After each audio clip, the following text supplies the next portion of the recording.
But welcome to the Terror Dome. But welcome to the Terror Dome.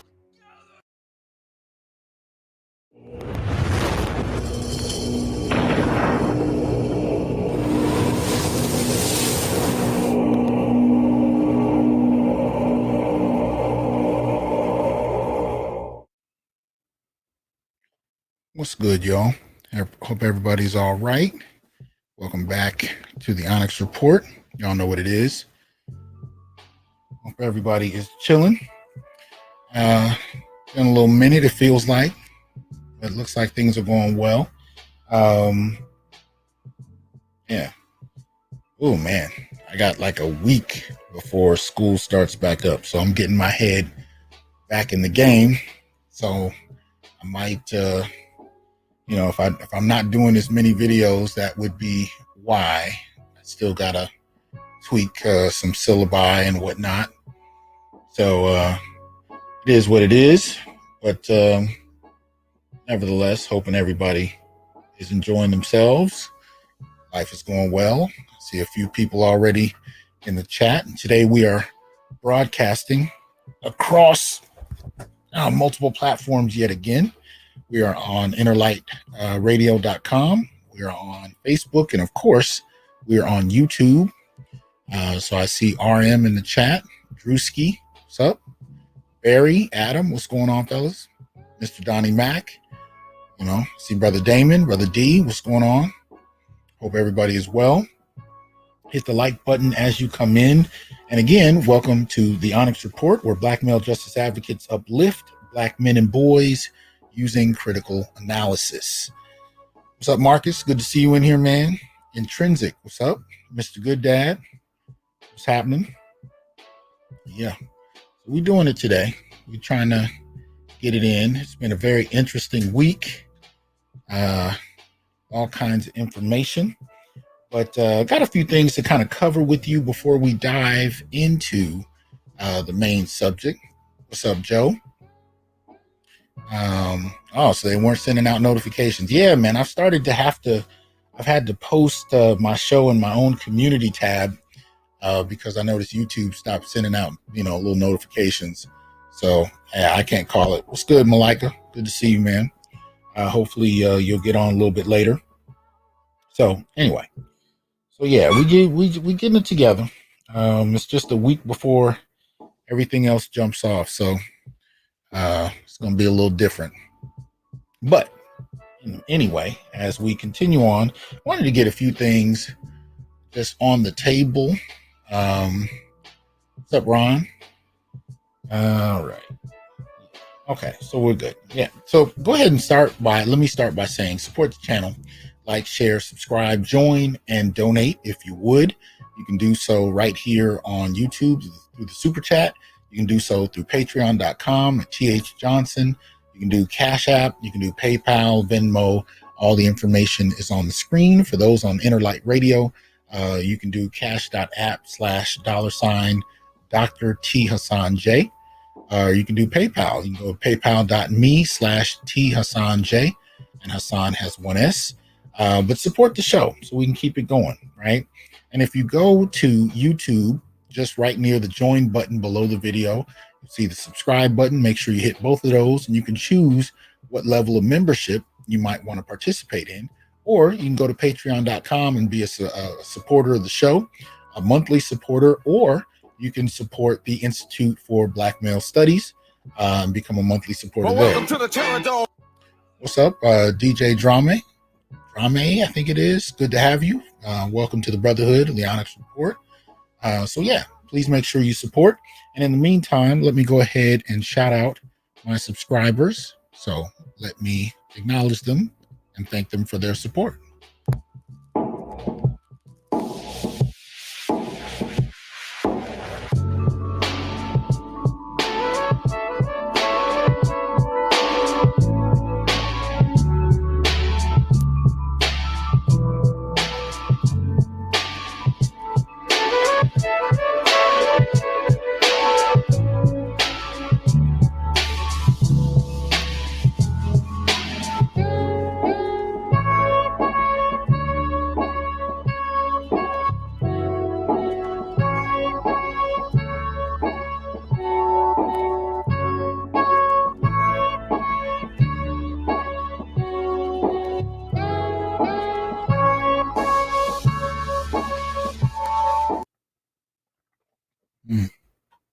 All right. Welcome back. Thanks again to my supporters, my subscribers across different platforms. Thank you for supporting the show. And I implore you, if you're not doing so, please consider doing so. And if you can't do that, at least hit the like button, if you will, so we can continue to grow. All right. Let me jump in. Y'all know that we celebrate Black men over here. One of the first things that we do usually is our Sacred Black Masculine series. So that said, let me start out by going into today's celebratory brother. Right? Many of you familiar. This is Andre Drummond of the NBA. This is coming from a TMZ.com article that's entitled NBA's Andre Drummond heroically saves son from drowning after falling into pool. Right? It says Drummond just saved his son's life with the Philadelphia 76ers center springing into action after the child accidentally fell into a pool. And the footage is terrifying. 28-year-old just posted surveillance video of the incident with family members hanging together around the pool at his home when his 2-year-old son Dion tripped into the water. I remember I did that same mess when I was about that age too. The 6'10", 280-pound baller, completely clothed from head to toe, dove right into the water without hesitation, scooped Dion out of the water, and with the other family members coming to assist. Drummond then carries his son, who was born February 21st, 2019, over to another person who lifts him out of the water to safety. And yeah, that's what's up. Drummond made it clear to note no one was injured in the incident, but the footage is still just as scary. Shout out to Drummond for the heads up play. This is the most important highlight of his career. Right? I hope I'm pronouncing it right. Javon, appreciate the support. Appreciate the Cash App. What's up, Dr. Rashid? Good to see you, man. DJ, right? Appreciate that. Hope you guys are well. And again, shout out to Javon for the Cash App. Yeah, so this brother, just saved his son. And we know it can be in Black families one of those dynamics where if people can't swim, it can be a bit of a difficult thing to get a child who's fallen deep into the deep side of the pool at that in time. So shout out to this brother for doing what he does, right? And this is what brothers do. It is what it is. I just thought to acknowledge that, right? All right. What's up, MLR? Good to see you. All right. Right. So let's go ahead and move on to our special shout outs. Right. And this one goes to Morris Brown. Right. If you haven't heard, this is a piece you can find that came out, I would say about 3 days ago on insightintodiversity.com. It's entitled After 20 Years, Morris Brown College Regains Accreditation. Right. So, you know what I mean? Good to have Morris Brown back in action. Morris Brown College, a 140-year-old private, historically Black institution in Atlanta, received accreditation by the Transnational Association of Christian Colleges and Schools this week after having it revoked 20 years ago. In 2002, the Southern Association of Colleges and Schools withdrew MBC's accreditation due to financial debt. A few years after the college lost accreditation, former NBC president Dolores Cross, who served in the role from 1998 to 2002, pled guilty to embezzling millions of dollars in federal funds that were intended for student tuition. Fallout from Cross's mismanagement and the school's lack of accreditation led to NBC students not receiving federal loans and a steep drop in enrollment over the years. The school reportedly went from a peak of 2,700 to less than 50 students in 2019. Damn. Through fundraising efforts and new leadership, NBC has slowly been restoring its former reputation. Founded in 1881, NBC was known for being Georgia's first educational institution to be owned, operated, and patronized by African Americans. We intend on making history as the first HBCU to regain its status after a 20-year hiatus, and the first HBCU to have a flagged hotel on its campus for a hospitality education program, NBC President Kevin James told Fox 5 Atlanta. Most recently, NBC became the first and only HBCU to have a major hotel and hospitality management training program on its campus when it partnered with Hilton and CGI Merchant Group in February. These achievements have sparked other closed HBCUs to try again. Without the resilience, support, and prayers from the Board of Trustees, African Methodist Episcopal Church, faculty, staff, alumni, and the community, we would not be here, James said. We have so many amazing projects coming up in the pipeline that will prepare our students for academic success and jobs. So, for those of you who are interested, Brown is back in action. I hadn't even remembered about the embezzlement, so that's interesting. But at least it's back on. Yeah, that's deep. That is deep. The president embezzling millions. Wow. Damn. Anyway, so shout out to Morris Brown. Like I said, anybody interested in going, it is back in action. 105 watching, just bumped up to 109. Again, like, share, subscribe, join, and donate. Support the channel however you can. All right. What's up, K-Ron? What's up, Shonda? Good to see you in here. All right. Let's see. Brother Barry, since you won't hear that on Fox Soul. What's up, Mike D? Joe from DC? What's going on? Yeah, it was apparently a black female president who was running Morris Brown back a while ago. President Dolores Cross. She was president for about 4 years, from 98 to 2002. And she pled guilty to embezzling millions. I'd be curious to know how much time she did, if she did. But I didn't actually remember that. So that's deep. That is deep. Anyway, so let's bump ahead a little bit. Jump to our little public service announcement. Got a couple. The first one. This one has to do with a report that came out on WashingtonPost.com entitled "Census Data Shows Widening Diversity. Number of white people falls for the first time." Right? So this came out about 6 days ago, a little less than a week. And it reads, the first race and ethnicity breakdowns from the 2020 census released Thursday show a more diverse population than ever in the nation's history. The report marks the first time the absolute number of people who identify as white alone has shrunk since the census started being taken in 1790. The number of people identifying as non-Hispanic white and no other race dropped by 5.1 million people to 191.7 million, a decrease of 2.6%. The country also passed two more milestones on its way to becoming a majority minority society in the coming decades. For the first time, the portion of white people dipped below 60%, slipping from 63.7% in 2010 to 57.8% in 2020. And the under 18 population is now majority people of color at 52.7%. The new data shows how the ethnic, racial, and voting age makeup of neighborhoods shifted over the past decades based on the National House-to-House Canvass last year. It is the data most state legislatures and local governments use to redraw political districts for the next decade. Now, there's more to it, but I just wanted to kind of alert you to it. You can definitely go to WashingtonPost.com. Appreciate that support, DJ. Thank you. I'm glad you look forward to the Onyx Report. It's much appreciated.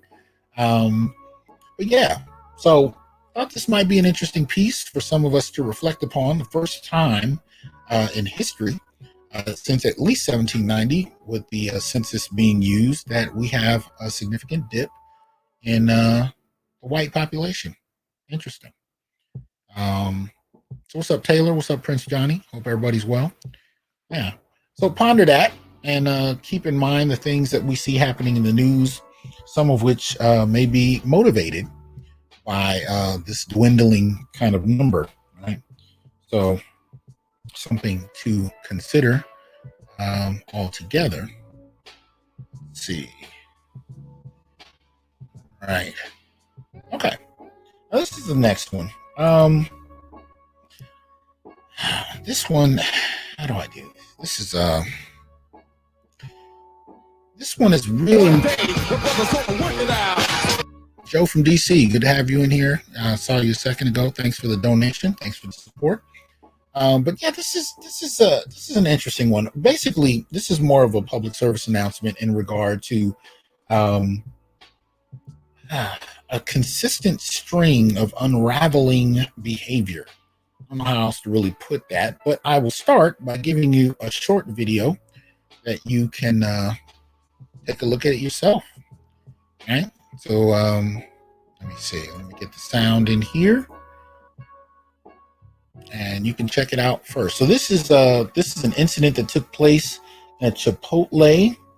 Doesn't give the city, but it will definitely give you an indication of where I'm going with this. So check this out. That's just ignorant. That's just showing how ignorant you are. You came here, you messed up my order, and then I come and I complain, and you just get ignorant and start clapping your hands. I was waiting here 20 minutes, and you should have came out here and said something when I was here 20 minutes ago waiting for my order. All right, it's going right on Facebook, on Chipotle. Now he's running into people. This is crazy because my order was supposed to be ready at 11:40, and I'm just picking it up right now. Yeah, keep going. I'm gonna sit here and eat my fucking food and let you fuss and cuss. This going right on Facebook. Is she the manager? Bruh. Is she the manager? You can call whatever you want to, bitch. Now I'm calling the police. That's exactly who the fuck I'm calling now. Now I'm calling the police. Thank you. Call them. Right now.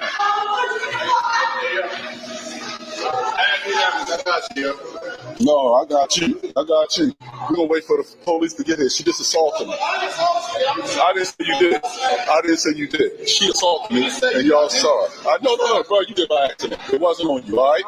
You professional. You being professional, but she's out of order. Right. So we're gonna go to the police, and they're gonna watch this video, and she's gonna get her ass locked up. Yeah. So basically, that was a manager at a Chipotle, and she apparently threw a pair of scissors at a frustrated customer. That's straight up assault in that regard. But that's just one. Let me go to another.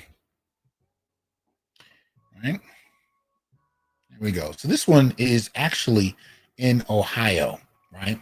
And you can find this on operanews.app.com. Let me see here. Trying to open this up. This was posted 2 days ago. It's entitled "Ohio Woman Cut Off in Traffic, Pulled from Car." Appreciate that support, Damon. Good to have you. Thanks for the support. All right. So it says Ohio woman cut off in traffic, pulled from car, beaten with hammer in front of her twins. Right. So the woman is in the Mahoning County Jail after reports said she cut a woman off in traffic Saturday, dragged her from her car, and beat her with a hammer in front of her children, then later bragged about it on Facebook. Jamela Chapman, 27, was booked into the jail on a charge of aggravated robbery. Let's see. Chapman was arrested after police were called about 12:50 p.m. Saturday to Cameron and Gibson Avenues for a report of a woman being beaten with a hammer. When officers arrived, reports said the victim told officers she was driving on Gibson Avenue when a vehicle driven by Chapman cut her off and forced her to stop. Chapman then allegedly got out of her vehicle, ran to the victim's vehicle, pulled her out, and began beating her with her fists and a hammer. The woman told police she had her 5-year-old twins in the car. Female passenger in Chapman's car went to the back of the victim's car and tried to take the children out. The women later told police she was trying to get the children out of harm's way. Chapman took the victim's keys before leaving. Reports said when officers were on the scene, they learned Chapman made a Facebook Live video bragging she took the victim's keys.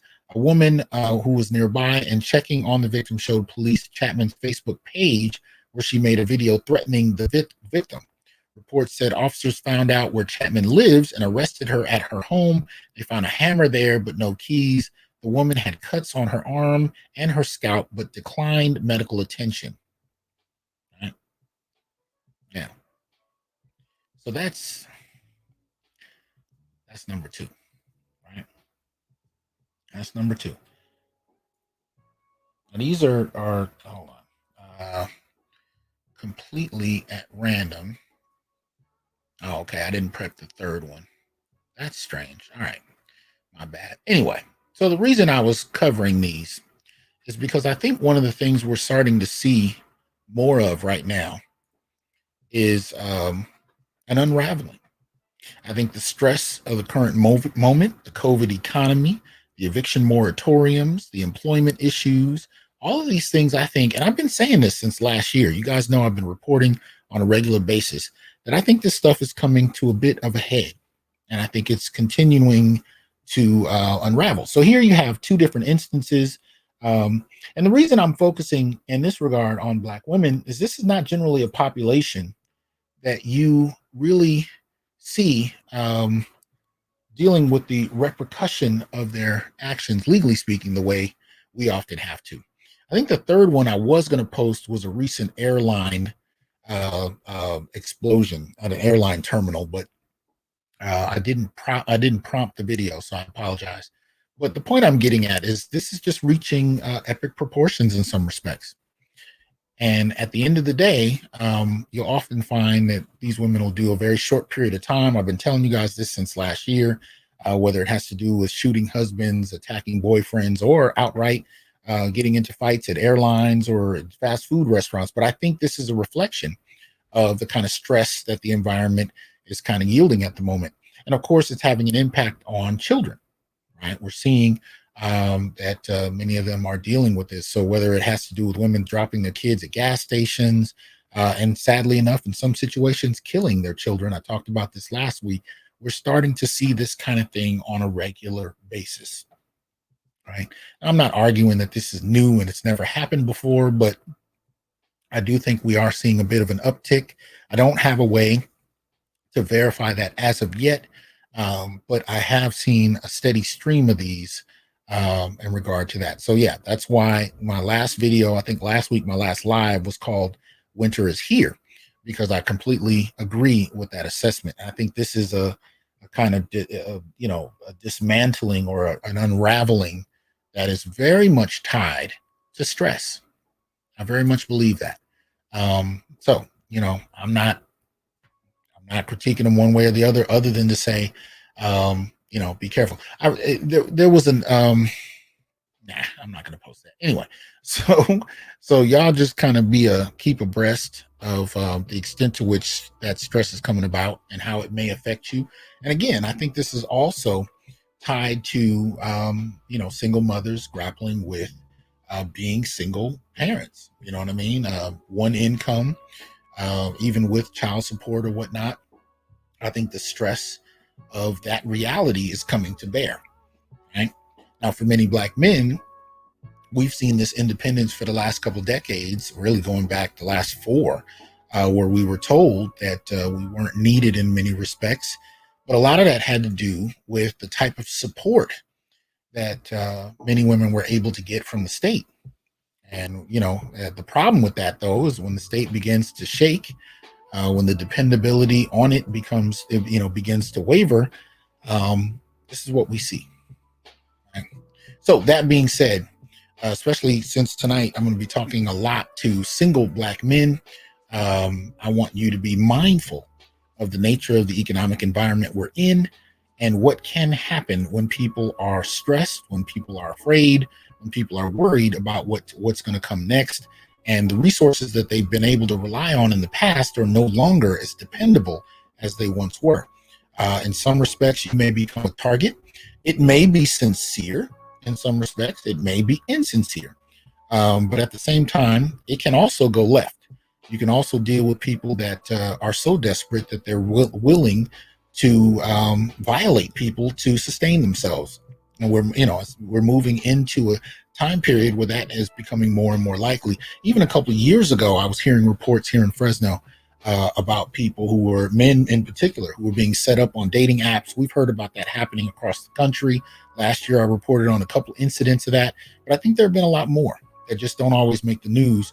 But at the end of the day, these are the kind of things that we got to be careful about when people become vulnerable and what they can do in response to that vulnerability. So make sure that you are mindful of your environment and what can happen when people get desperate. Right? So before we get into the main topic, please make sure you support the Institute for Black Male Studies .com. You can go there and check out anything from the merchandise to the videos, webinars, and courses that are available on the site. So please make sure you support that so we can keep that going and expand and build on it. Please make sure you do that. I'm going to jump right in because I got a lot going on. Still got a lot of preparation to do for the next few days in regard to the upcoming semester. But I wanted to kind of take some time to deal with this. So today's video, as you all know, is entitled Black Male Value, Why Should We Care? And what does that mean? Well, basically, my last daily video that I put up, I focused on a new website that's out. And that website is designed by a man using data from a couple of different, relevant sources. And basically what the goal of the site is, the goal of the site is to let women actually know the value of the men they're looking at. So the site uses 2020 annual social and economic supplement data, as well as the current population survey conducted by the Census Bureau of the U.S. Right, that is for income and marital status information, and height and body mass index is derived from the 2017-2018 National Health and Nutrition Examination Survey conducted by the National Center for Health Statistics. The 2017-2018 data was used instead of the one from 2019-2020 due to the suspension of survey operations in March 2020, no doubt due to the virus. Now, again, I have no idea if this is a joke or if it is completely accurate. From what I gather, based on my familiarity with other stats, it seems to be reasonably close. But the site is, again, designed for women to use it to calculate the value, the rarity, or the surplus, for that matter, of the man that they're interested in. And the way men can use this site is to go ahead and put their own statistics in to see where they fit. Right. So, hold on. Let me share that. Now, a number of men actually did go ahead and do that, because what I asked people to do is I asked them to go ahead and use it. This is called the Female Delusion Calculator. And it's the URL is igotstandardsbro.com. Now, I shared this because it had me on my ass laughing. It was hilarious. And so even if it wasn't entirely accurate, and I have nothing that suggests that it isn't. I really don't. There's nothing that I've seen that's so egregious that it lets me know that this is a joke. However, even if it was, it is definitely good for a laugh. It'll definitely uplift your day to check this out. So I urge you, if you're listening, go to your phones, your laptops, whatever, and check it out. Go to igotstandardsbro.com. Now, what I want to do is I actually want to bring some brothers up to discuss what their results were. Right now, I asked people to do this in the comment section of my last video, and I want to share a couple of things that some of the brothers shared there as far as their results. Let me see. So one brother wrote in, he said, according to this calculator, a woman has a 0.25% of finding any man with my credentials, with a slightly better 2% if specifically seeking a black man, right? So that's one. Let's see. This is pretty small. Let me see here. According to the calculator, a woman has a 0.011% chance of getting with a brother like me. right? That comes, and these are completely random. These are just men that wrote in. And some of the type is really small, so I'm missing it. One brother said, I'm in the top 6% of men and I'm short. Imagine if I was also 6 feet tall. He said, I love this calculator. Right. Let's see if I can get one more. A brother says, for me, Dr. Johnson, I came in at 0.16% over all men, 1.3% of all black men. Right. So if you're not familiar, right, what the site does is it takes your age, and the shortest you can do is a 5-year age range. So you can kind of approximate your age, and you can decide. Remember, you got to kind of, as you're putting this in, you got to think about this as a woman who's searching for your statistics. You know, does she want to look for a married man, or does she want to exclude married men? So you make that decision. You put in your race, you put in your height, and you can exclude obese men, or you can leave them included, and you put in your income. And based on these 6 measures, right?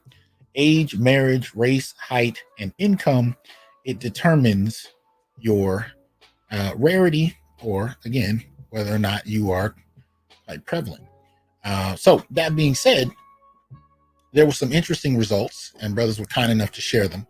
But what I did in the last video is I also included a couple other measures. So again, what is my standard? Well, in the 80s, the period I grew up as a young man going into my teen years, what we started to hear at that time from women is that you needed to be over 6 feet tall. You needed to have a six figure income. You needed to have a car. You needed to have your own place. You needed to have 6-pack abs. You needed to be able to, these were all the kind of standards that we heard. And one of the underlying subtext to this was that if you achieve those things out in the world, we'll finally respect you. Well, 20 years later, many men found out that even when you accomplish those things, it doesn't necessarily lead to a change in behavior. But still, one of the things I think this calculator highlights is how rare many brothers are. And I would actually contend that the brothers that come on to YouTube, particularly on my page, are probably rarer than they think they are. All right.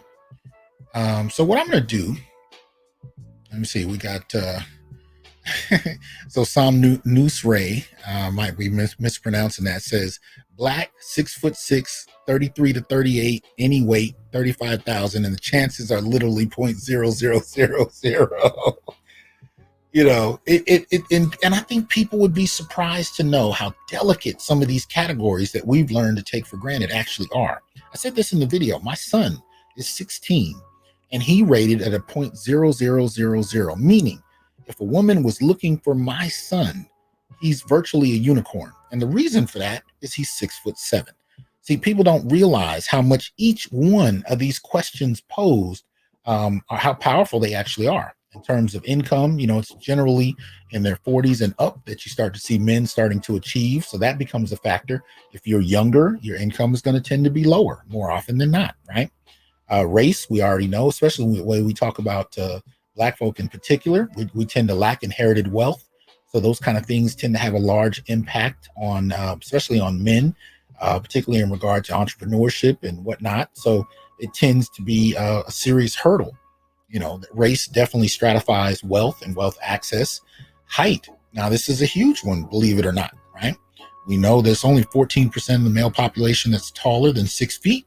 But by the time you get to 6'2", there's only about 4% that are taller than 6'2", right? So you can imagine what 6'6" and 7 feet, those are unicorns in and of itself. So if that is important to a woman, it is what it is. And in income, one of the things I pointed out was that if you're talking about 6 figures, only about 4% of Black America is over 6 figures. And this is particularly interesting because even in my classes over the last 10 years, I've repeatedly heard young men tell me how they are expected to make 6 figures at 17 and 18 years old, sitting in their freshman and sophomore classes, right? Expected to make 6 figures at that age.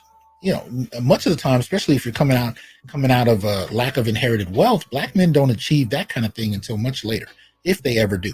But we know the median income, I think, is about 41,000. So Those are really the more realistic numbers. And yet, I think the expectations are so extremely out there that many of us have been misled to believe how common these all are.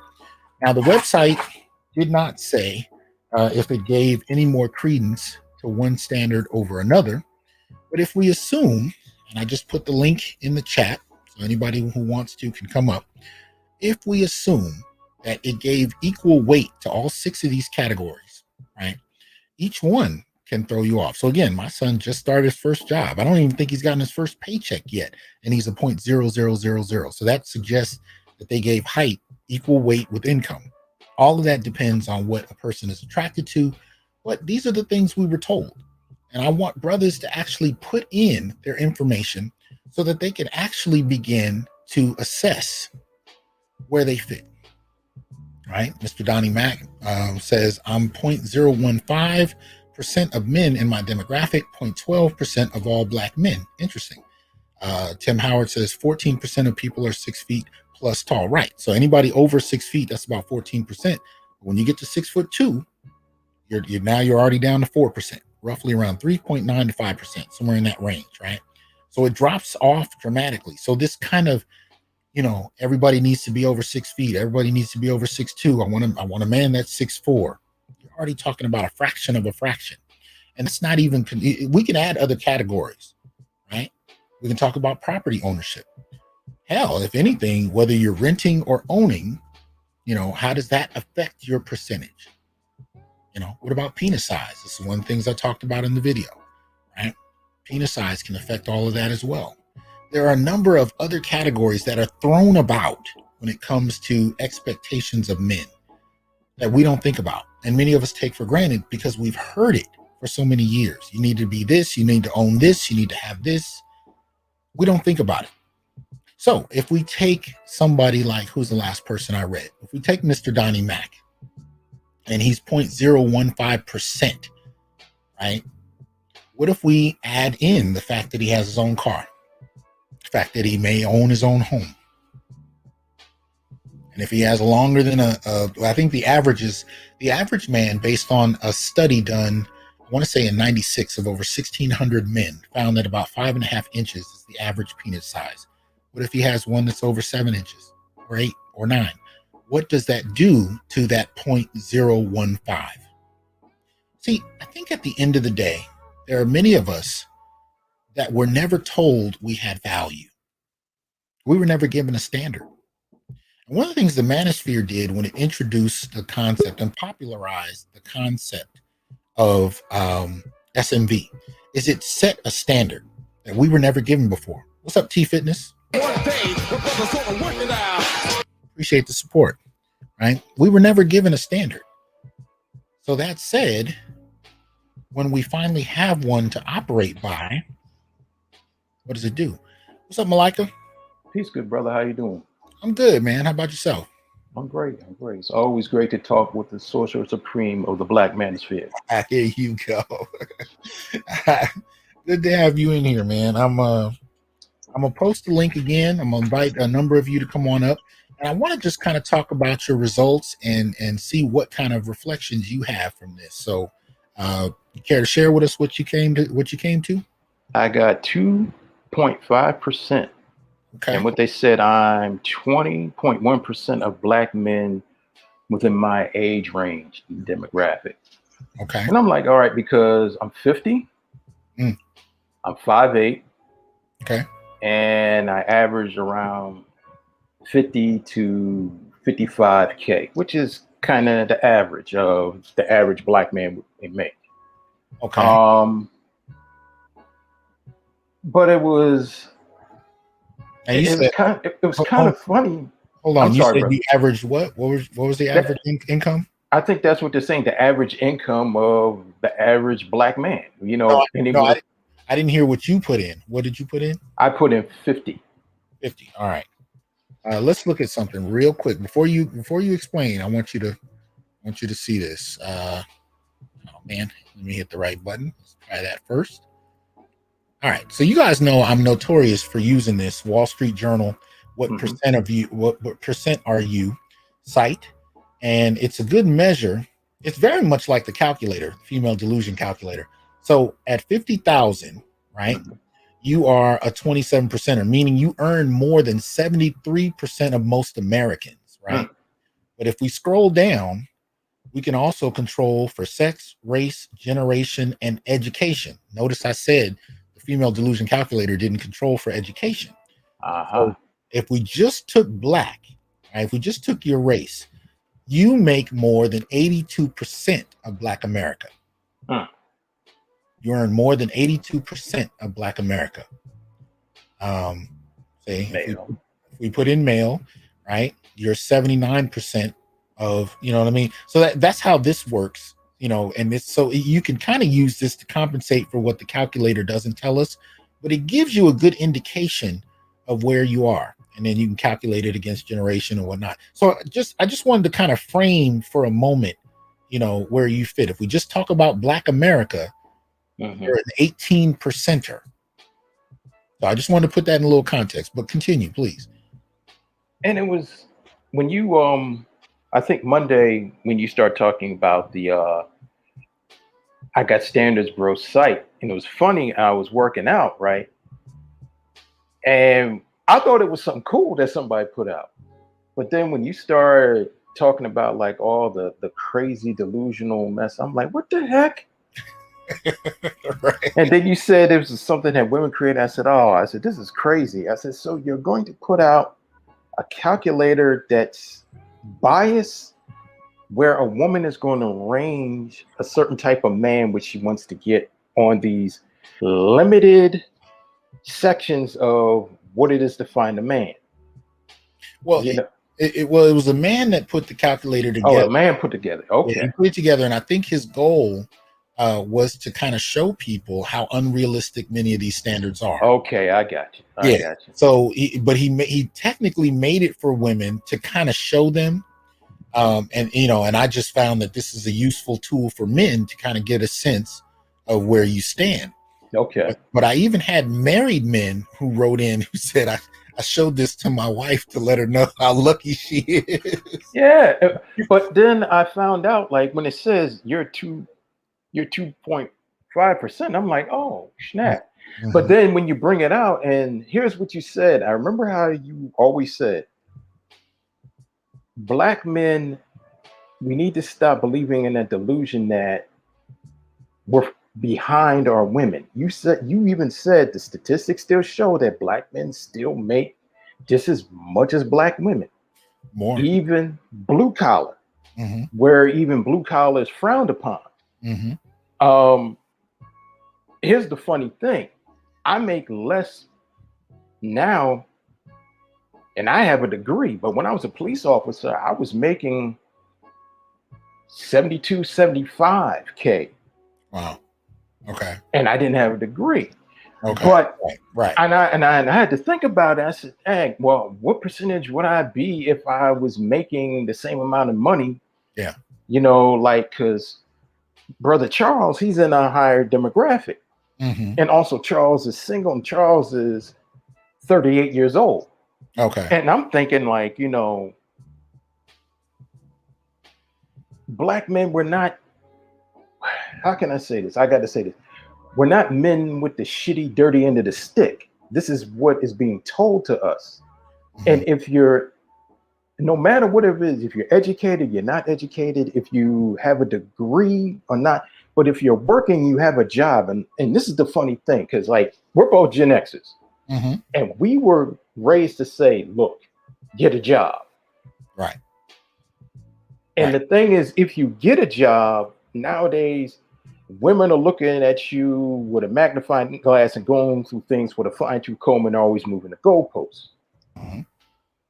And you know, you have a doctorate, but they can say, oh, but what is your doctorate from? You're like, I got a doctorate. And I remember, like, somebody even said, oh, cool, you got a bachelor's degree. Well, when you gonna go get your master's and go for your doctorate? I'm like, slow down. I said to somebody, I said, you know, 20, 30 years ago, you was pushing for me to have a bachelor's degree, but now you keep moving the goalposts. But if a Black woman just gets an associate's, go ahead, girl. Oh, you got it. Go on. It's your world. But the thing is, and I'm realizing it's never enough for us. Right. And it will never be enough. And we have to realize, and I think just for men, I'm glad for platforms like yours, BGS, Dennis Sterling, Angry Man saying, stop. Mm-hmm. Stop trying to measure up to something that is never going to measure up. Right. And it's good that we had this calculator that this gentleman put out that, look, this is the delusion. This is a delusion, and this is something that's stupid that, first of all, no man's going to measure up. And especially you as a black man, you're never going to measure up to this idea in the head. Black women don't even measure up to this idea that they have in their head that's put out. Right. And you try to measure up to it 20, 30 years down the line, you're calling on Kevin Samuels and you're asking him, why am I so unhappy and why can't I reach this level? Right. And Kevin Samuels is telling you because you believed in the lie. But go ahead. And the funny thing, since we're Gen Xers, and Angry Man's been saying this all week, we grew up and I used to believe into the lie too. I used to believe into the lie that I had to measure up to this view, not just what black women view, but what the idea of what black America is supposed to be. Or a black man in America. You're supposed to have this. If you're working, you have to work for this, but you're not working for yourself. You're working for a woman, you're working for a family, but you're working for this ideal of what black men supposed to be. Right. And you're burning yourself out because you're not reaching it. And in many instances, working ourselves to death, or that has been the legacy of black maleness in this country. We work ourselves to death. But it used to be you did so to take care of your family. Now we're doing so to meet a standard. I mean, look, I did the same thing. I was told that this is what you need to do. And I was told to, get an education, get a high paying job. Look, let me tell you, when I was finishing my bachelor's, I didn't have any aspirations for graduate school. I was going to get a job at UPS because I heard they were hiring. My mentor basically sent me to graduate school. He kicked me in the butt and said, no, you got to go do this. I don't regret any of it because this is what I know I'm supposed to do, right? What? Don't get it twisted.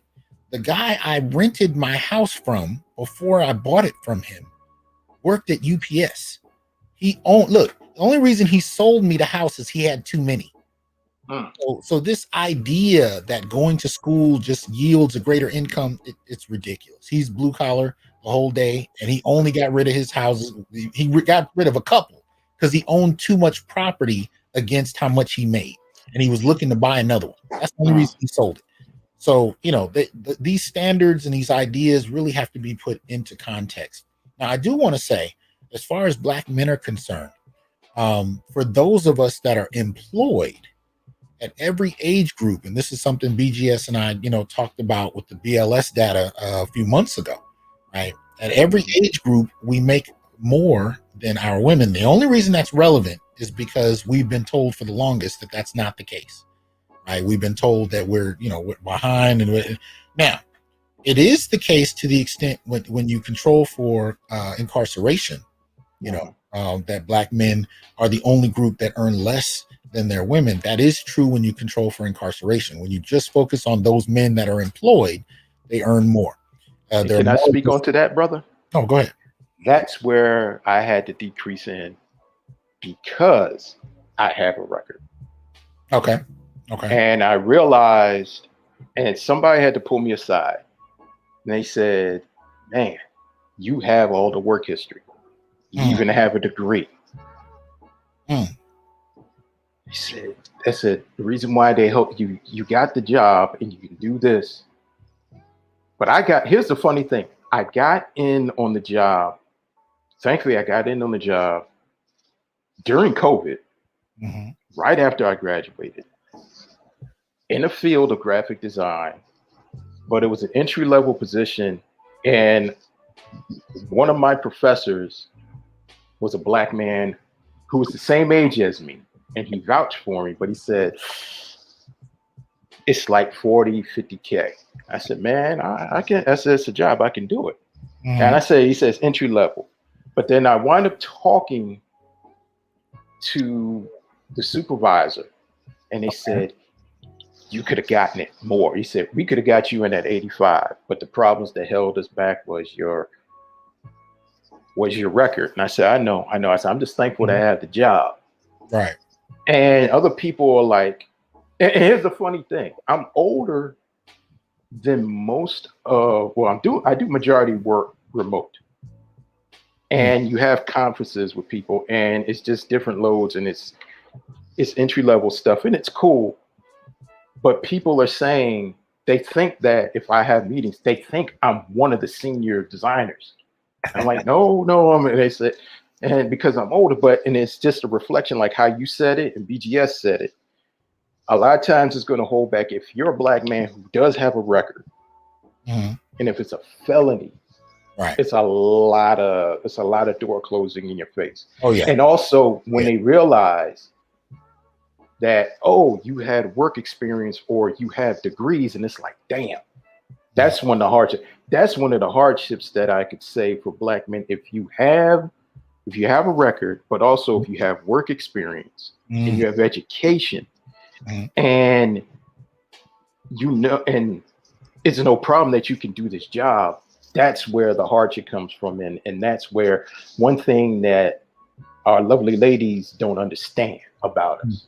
And when they realize, well, can't you just do this and can't you do that? Okay, you get a job, but you're going to get a job that's beneath you. And I'm not saying no job is beneath you, but I mean, if you get a job and you're working something, and the problem is, in a lot of men, you get into something, but you want more, but you get stuck in the old mill of just working, which happens to a lot of men, but especially Black men. It gets to the point that you get stuck. And if you're involved in a relationship with a woman, sometimes you have a woman that you can never make her happy. She wants you to get a job, so you get a job, but the job is nowhere. And she says, well, why can't you get something better? But then you tell her you're trying to. It's like Lawrence Tate's character from what was that movie? Period Piece in the 60s, where he was the bank robber and he comes back from Vietnam. Dead Presidents. Remember, his girlfriend couldn't understand that he was going from PTSD, and Black men coming back from Vietnam. He couldn't get jobs, but he had the job as the butcher, and they cut back on the job, and this woman was on him, and he was just telling him, you just don't know. And I remember seeing that back when I was in his 20s, and I could not started to understand, and that was a part of the red pill awakening of not understanding the Black man's plight. You know, this is where, you know, a Black woman is bred and she's allowed to move through the system, to be helped through the system, through all different programs, and even she can move through the system and get a job. And like Kevin Samuel said, the two biggest employers for Black women is the government and retail. And I'm gonna tell you, man, government is one. Black women, and Charles can even explain this, you have nothing but Black women who will go get a job to be a police officer, because first of all, these are women that had children, these are women that are single, and it's a steady stream of income, and you have unlimited benefits. So Black women have this belief like, well, if I can get it, you can get it. But you're like, no, you don't understand. We're dealing with a fixed deck. Exactly. It's a very different reality for us. And it's not something, you know, really the Black women that I've seen that come to that understanding usually have sons. You know what I mean? And they've witnessed it with their sons as early as preschool in some situations. Those tend to be the women that tend to understand more often than not. But if they don't have sons or young men that they've you know, that are a part of their nest, often they'll just look at you blankly, like I don't see what the problem is. And it can be an uphill road. I mean, even in terms of the stats, what we find is that black college graduates are still worth less than whites without a high school diploma. You know what I mean? So when you factor in, and then, you know, you also have to factor school loans into that dynamic, it can become a very difficult reality for even many of us to wrap our heads around, especially when options have been made available to certain demographics like women and girls over us. We got Jay Bones in here. Jay, can you hear us? Hello, Jay? Okay, I think he's saying he has some problems with his connection. Yeah. Okay. All right. So I'll tell you what, Jay. Message me in the back chat if you're able to, get them together. I'll bring you back up. But anybody else can come up in here and join us. We're just having just a casual discussion. We're really just trying to look at, with this new available information that's come about in the last 10 odd years. You know what I mean? How can we reassess the state of Black male life, right? Now that we actually have standards, because the problem we've had in the past, and again, you and I are both Generation X, you know this, we were never given standards. We were told what we needed to do to be considered, worthy of love, affection, and respect, but we weren't necessarily told, what those standards look like in society. So now that this data is becoming more freely available, yes, you have plenty of Black men that are homeless, plenty that are unemployed. I mean, we know before COVID in over 35 major cities, you had Black male unemployment between 40 and 50%. We know the homelessness rates are really not fully calculated, much of that driven by incarceration. These men get out, they don't have a place to go, even when they have housing vouchers. So, when we look at the totality of Black men, we're definitely, the Black community is doing worse than most other communities. And again, we're the only community, when you control for incarceration, that are not doing as well as our women. Appreciate that, Barry. We're not doing as well as our women. But when you look at Black men that are employed, they are actually doing slightly better. And there are other kind of stereotypes that we can begin to break down. But when we use these standards, it's kind of like, well, and I'm not trying to discourage brothers from pushing and grinding. Do the best you can, push to be where you want to be, but don't do it to meet some nebulous standard that, really isn't even going to get you a pat on the head at the end of the day. Do it for you. You know what I mean? I'm doing what I'm doing because I love what I'm doing. I advocate for Black men. I try to teach on this. This is my research. This is my work. I love what I do. If I didn't love what I did, if I chose to work at UPS, I'd probably make more. I have no idea. But the point I'm getting at is, do what really is your work. Do what is for you to do, and don't make it based on some arbitrary standards, imposed on us for several decades. Don't do it. You hit the nail right on the head there. I was making money. I was doing well as a police officer, but I hated it. I was following my aunt into becoming a police officer. When you're in your mid 20s, you don't know what's going on. You're not figuring out what's going on. And she said, become a cop. You smarter than people. And I did. And I hated it. And it wasn't for me. Till I went through my problems. I was incarcerated for 2 years. Damn. And I had a older cellie, and he was an older gentleman, and he would talk to me. He gave me information. He said, man, you smarter than half of these guys in here. You can make it. Get out of here. He says, I want you to do what you want to do. So I took a chance at going back to school. Oh, okay. Okay. And one of the greatest things was, as I was going back to school, the manosphere was forming. Okay. Angry Man, BGS was there, and it was a push. And this is when Angry Man was homeless in that Honda. So it was like a kindred spirit. And this is when BGS used to have the Coliseum every weekend, 8 hours going into Sunday morning. Okay. And I would do that, and they were my push, and it was just dealing with men that were kindred spirits. And I decided to go back and did something that I always wanted to do. And here was a great thing though, Doc, and to say this to other men and younger men, when you have nothing and you had to start virtually over. I was lucky I had my car, lucky I had my home, but I had nothing and I didn't know what I was going to do. And I said, well, let me go back to school. And I'm going back to school when there were kids that are the same age that should be my child. And I'm 20, 30 years older than them. Yeah. But I had to start over, and it was something that I didn't feel before, and I tell this to people. I said, you know what it feels like for a black man to do something that he wanted to do, and he's doing it for himself, and it gives him pleasure. Right. Yeah. And I remember saying that to my mom and my aunt, and they were like, I could get it. I said, do you really get it? And I said, no, you don't. And I said, because black men were not trained to go for what we want. We're trained to do what we're supposed to do. Mm-hmm. And she's like, what do you mean? I said, we're trained to work for white men, white women, black women, and their children. And 9 times out of 10, the children that they have aren't ours. Mm-hmm. So I said, this was the first time that I did something for me. I didn't follow anybody. I said, I didn't have you, my grandmother. I didn't have my aunt. I didn't have a girl or a friend that was telling me to do something. I was following them.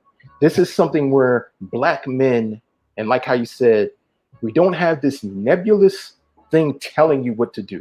I'm glad that we have platforms like yours and the other men in the black manosphere that are saying you do not have to live up to this standard that is false. Yeah. Do what you want to do, and there's no excuse that you cannot go for what you want to go for. Mm-hmm. The biggest thing is research.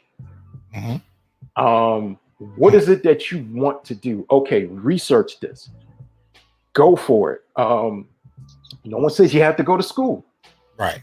If you want to be an entrepreneur, you can do that. I mean, in this day and time, there's no excuse that you couldn't do it, because now you see more gig millionaires and gig economists making money. Mm-hmm. And they're building their destiny and they're building their futures through that. We didn't have that growing up in Gen X. You couldn't tell us, if you told us when we was 21 and you say, well, 20 years down in the future, you could go online, and if you can build a business off of just talking to people and doing something, you'd be like, get the heck out of here. How can you do that? But the closest thing you could do, especially in the mid 80s, was have a rap career and be selling cassettes out of your trunk. Exactly. That was like the closest thing you could do to this. So there's, but let's also be clear. And I'm talking really about YouTube. It's almost the same dynamic as it was in terms of selling cassettes out of your trunk. There's certain things you have to be able to do well. You got to have a certain amount of charisma. This is still an entertainment-based space. You know what I mean?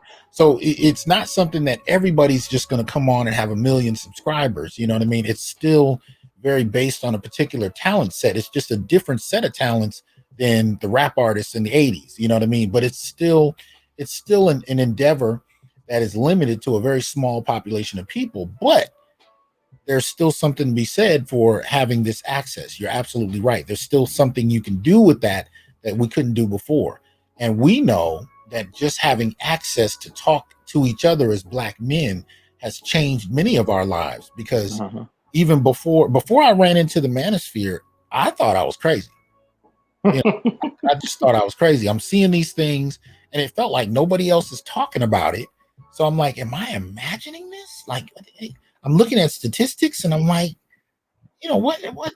How come nobody is talking about this? And you just start to wonder, you know what I mean? Is everybody else crazy, or am I crazy, or what? And then when I ran into this space, I'm hearing brothers saying out loud the things that I was thinking. And in some respects, the things I was too afraid to think, let alone say.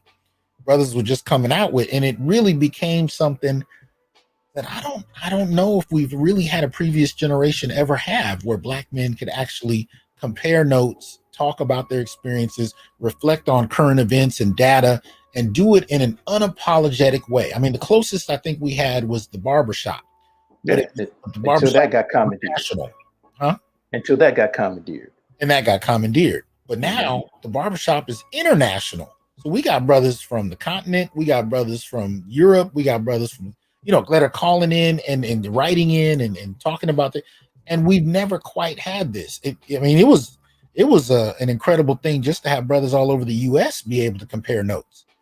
It's like, so we're having the same kind of experiences. We're meeting the same kind of women. We're hearing almost word for word the same types of rhetoric, the same shaming language. When we started comparing notes on all of that, and it's like, wait a minute, all of that changed the game for a lot of us. And I think it's also scaring a lot of people, most particularly Black women, because you can see just in my comment section tonight how many brothers that are saying they're not even looking for relationships. They're not even focused on relationships. They're not even, it's not even something they're entertaining. That is, I've never seen that many Black men say something like that publicly and mean it. I mean, I have not seen that happen in my lifetime. I've seen Black men withdraw from marriage starting in the 60s and 70s, but for the brothers to be able to articulate it as clearly as they are, I haven't seen it like this. And the big thing is, they have a rationale. Go ahead. Yeah, and you just said the rationale, and the big thing is because the one main big thing Kevin Samuels talks about it, a lot of us talks about it: cooperation, respect. You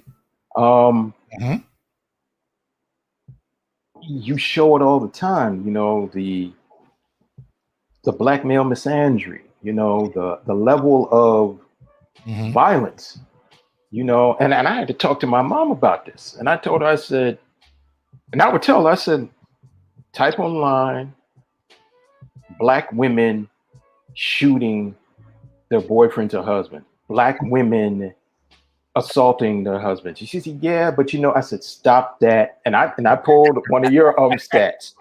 I said, stop that. I said, and I broke down to her, I said, you keep forgetting I was an ex-cop. And I came on a lot of domestic calls. And I said, you know what the main percentage of the aggressors were in domestic calls? I said 8 to 9% were females. Okay. And Charles can back me up on this. In the Black neighborhood, you're a Black man, you grew up in this Black man on pound, you understand 8%, 80% to 90% the aggressors are females, because that's the way we grew up. We grew up in a gynocratic, lifestyle. And women have, I think I misheard you. You say 8% or 80? 80. 80. Yeah. Yes. 80 to 90. Damn. 89. Yeah. They are the agitators.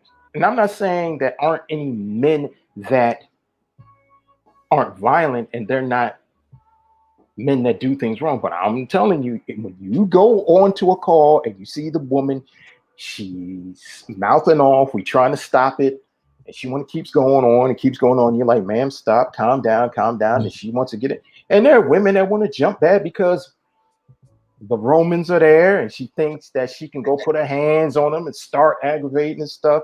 And then you got to tell them, like, look, I'm going to lock you and him up if you don't do stuff. And she want to argue with her. And then when you put your hands on her, that's when she starts huffing and puffing and rearing back. And you're like, oh, I thought you was going to be quiet. But then when you see how the way she's acting, that's when you click in the ass like, oh, she's the agitator. And no matter whatever caused the situation, this is what you're seeing, and this is what you've seen. But not just being a police officer, this is what you've seen and what we've grown up. Right. And this is the thing what we've had in our relationships, and when you're being just the fact that we just talked about the employment situation, how when you're supposed to be as a man, you're supposed to still hold those traditional issues of being the provider, the protector, the problem solver, the procreator, and the priest. But she can be anything she wants. She can be a career woman. She could be a mother. She could be a wife if she wants to. She could be a superhero. She could do whatever she wants to do. And if she falls short, you can't tell her anything. Right. But when she's out of sync and you're doing what you need to do, but at the same time, she's grown up with this mindset that you're still subservient to her. Even at the point where you just said stats, Black men are making more. And now that you have Black men that in this space that we get to a point where like, okay, you don't have to put up with the BS and you don't want to deal with it. And Angry Man said this, like he said, the MGTOW movement made women think like, how dare you pull away? You're not supposed to do that. Yeah. You're supposed to be here to take care of me. You're supposed to do what I want you to do, because he said our women have become our masters now. We became their slaves, and we've seen it. And no matter what you do, no matter where it is, and it's like men, we're just like, okay, we just don't want to be bothered. And when you tell this to women, and I remember when Kevin Samuels was speaking on that, and he was speaking to that therapist, and that woman was saying, you know, we love you. And we're like, you say that. It's not what you say, it's what you do. Right. And we're not worried about just white folks. We're worried about you because we're sleeping next to you because we don't know what's going to happen. If I come in, I don't know if you're going to flip on me. If you and I get in an argument, I don't know if you're going to call the cops on me. If there's a problem going on, I don't know if you're going to pull out a gun and shoot me. If you coming at me and we're having an argument and you're used to getting in my face and you know how to push me and you want to push my buttons, you get up in my face and you want to push me in my head and I grab you and push you back and we fighting, and then I get to the point and then I hit you and I knock you out or I draw blood. Now I'm like, oh hell, now I'm up. You know what's creaking? Next thing you know, you're going to be saying we need to do a shout out to Brother Malika. He got in a situation. He's been locked up now. And you don't want to deal with that. But then you realize this is what we do. And you're wondering why we don't want to be bothered. And here's the funny thing. We love our black women. We want to be with black women, but we want to go where we're respected and where we're wanted. But here's the irony, though, of what you just described. The situation you just described in terms of the physical back and forth. Bidirectional, intimate partner violence is the norm in the black community, and violence coming from men and from women, it's fairly equal. Although there are some stats to show that you're right, women initiate violence to a higher degree than men, and that's not just limited to Black America. But you can go through the same situation in terms of being having the police called on you when you didn't even respond physically. Yes. You don't have to get into a fight and put hands on her to still go to jail simply because she said you did. No evidence required. You know what I mean? You might even be the one bleeding, but you can still end up in jail if she insists that you were the one to put hands. So it's one of those situations where I tell brothers, if you're in her house, leave.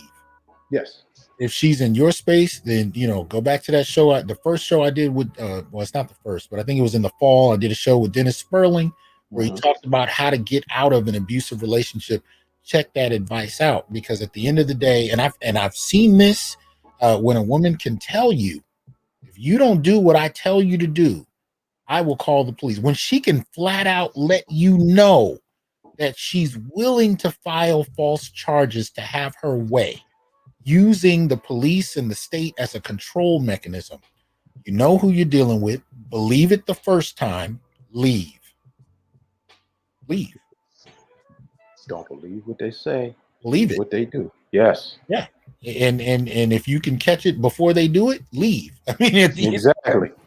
Because but this is what I love about this, because now we're hipping brothers our age in Gen X, the late 80s going into 90s, to information and gain. Yeah. Another thing is, but this is the first time where we're seeing Black men, we're putting ourselves first. And I've said this before, and I said this on Dennis Sperling. This is the first time in my life I feel good that I've put myself first. And here's the feeling, what it is. It's a reverberating feeling of, it's a combination of relief and kind of awakening. Because for 40 years, I've been taught to put somebody else first. I've been taught to put my desires on the back burner. And I've related to Angry Man, you even said this.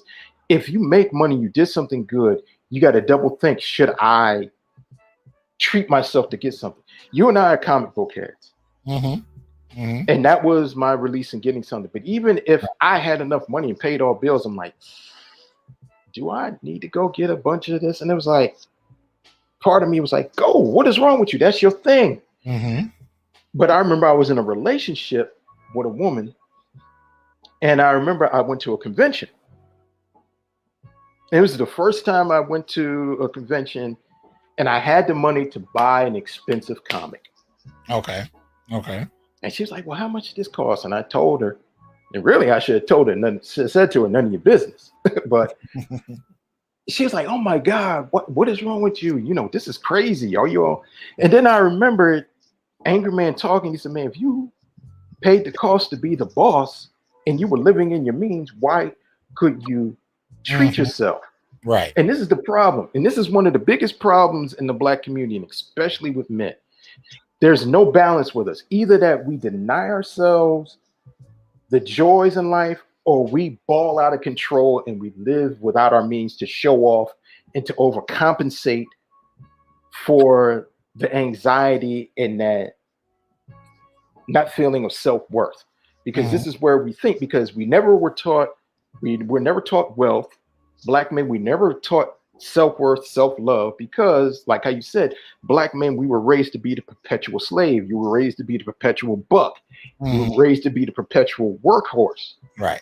But when you make some money and you do something, you're like, okay, you want to go get this. So you just can't get that one pair of Jordans. You got to get 10 pairs of Jordans. Remember the back in the day, the rims, man. Back in the day, 90s and 2000s, man. I remember dudes was spending $1,200, $2,000, $4,000 on rims. And it was crazy. And I was one of them dudes that was almost about to buy a pair of rims. Until I had to realize, I'm like, you showing it off, but it became a part of our culture. And this is something that I just realized, where Black men, we never put ourselves first. This is the first time, and I said this to Artisan, and I said this to Dennis Sperling, and I said the internet is like the Colt 45 back in the 1700s. It became the great equalizer, meaning like the bad guy, the good guy, and the common guy had the gun and they could shoot anybody. Well, this is this platform that we're on is a great equalizer. It has anybody, no matter you're Black, white, no matter what gender you are, you can speak on it. But the thing was, the cat came out of the bag when you start really having Black men come together and start speaking on issues that we all realized that we were having. We wouldn't, and it wasn't just talking about bashing Black women. We were talking about divorce. We were talking about how the way we're getting divorce rate. We're talking about we're talking about, like, you know, this baby isn't yours. We're talking about how the way we started talking about just finances. You know, we're just talking about how the way you start talking about violence, things that Black men never talked about, being beat by a woman, going to jail because you were defending yourself against a woman, being lied upon and going to jail. Women were saying, I don't believe that happened. You were like, really? Yeah.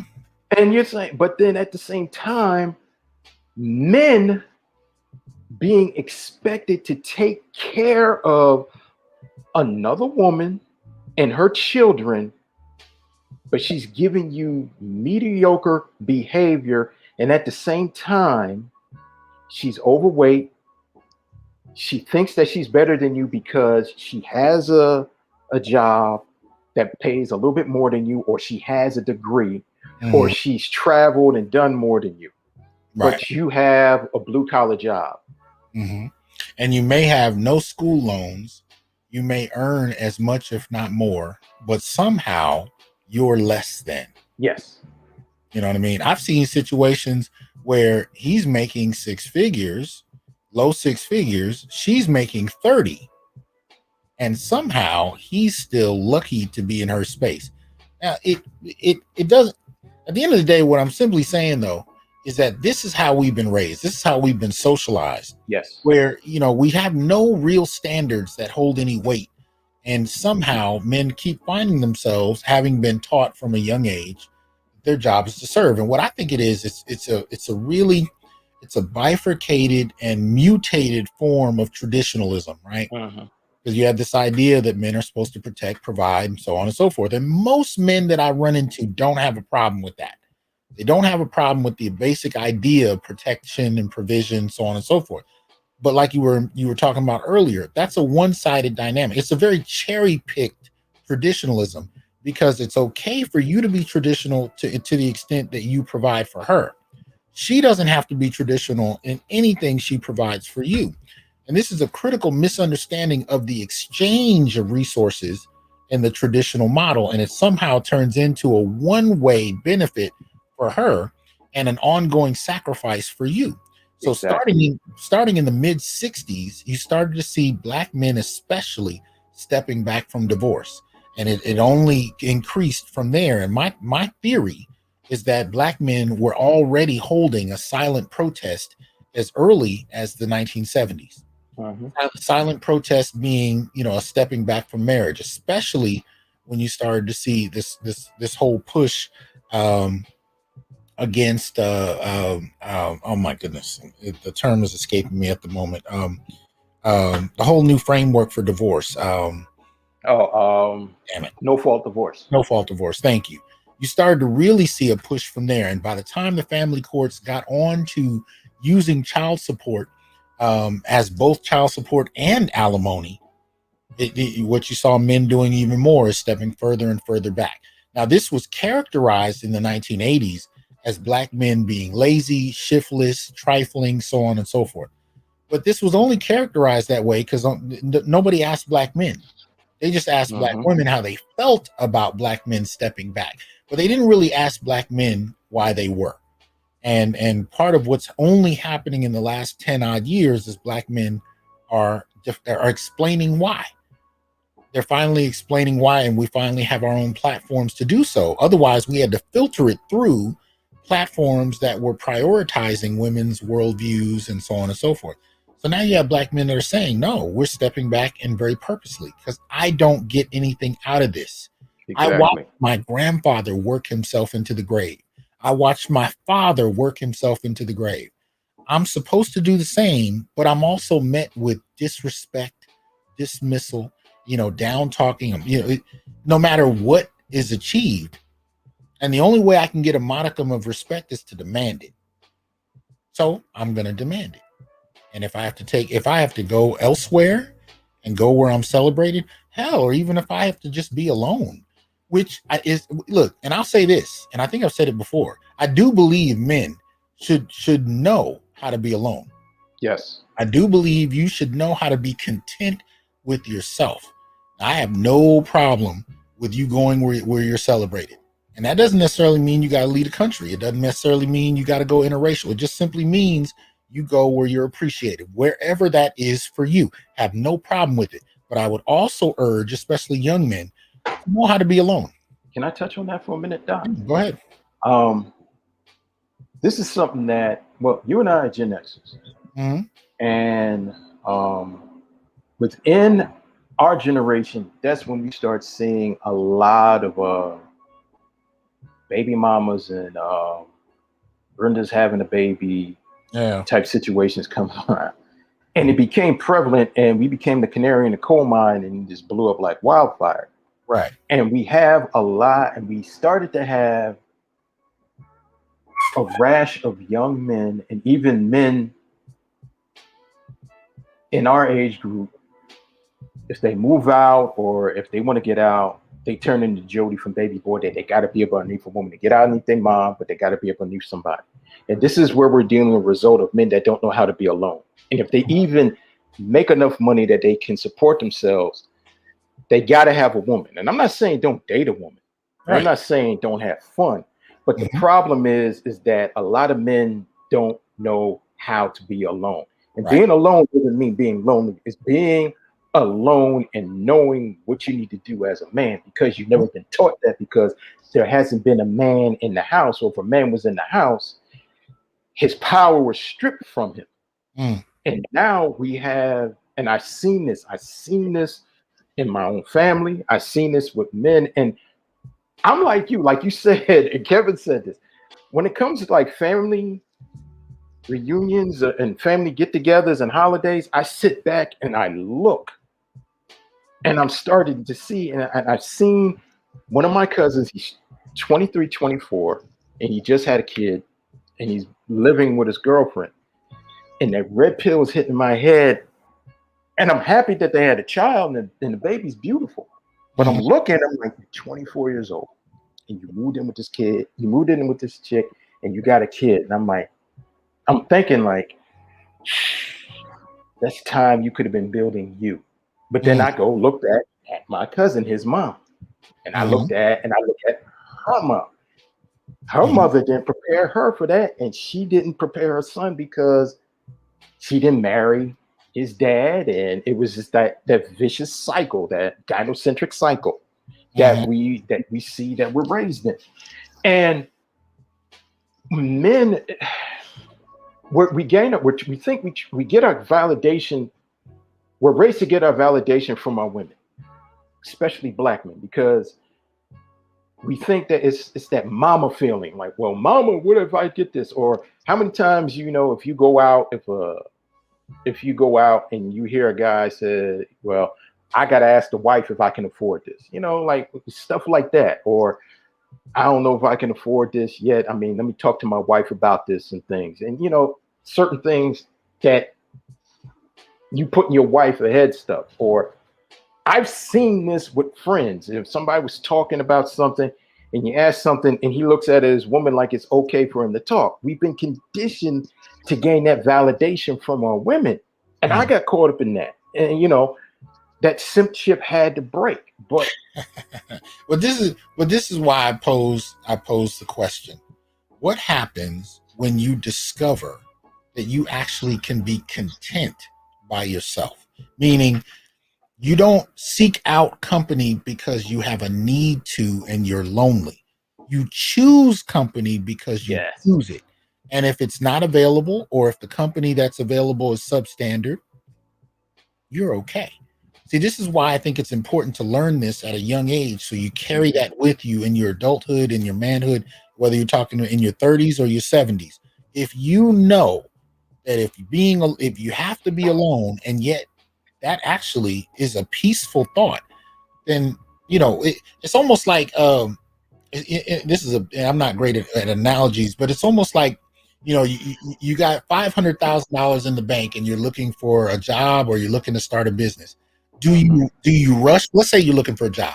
Do you just take whatever's the first thing somebody offers you if you know you got 500,000 in your bank account? No. As opposed to you got zero and you got rent due. You know what I mean? The difference is you got a desperation about you. You're willing to take whatever somebody gives you, no matter how ridiculous it is. But it's a very different attitude when you know your needs are met and you're casually choosing the next step. That's how I want brothers to go into relationships. I'm not saying be alone just because of F women. I'm not saying that.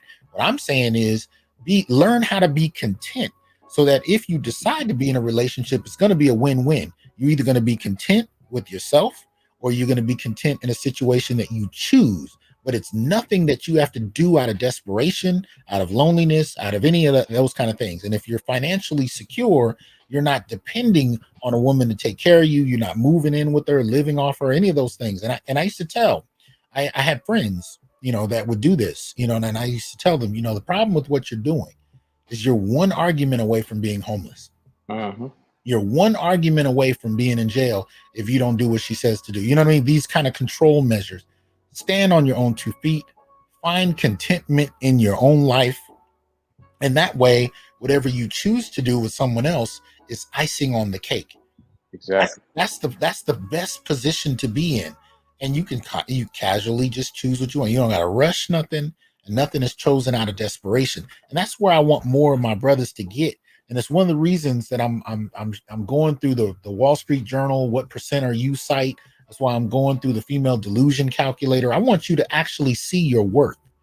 And I want you to actually ponder on that. I want you to be content in your own life, knowing your value, and then choose what step you want to make next.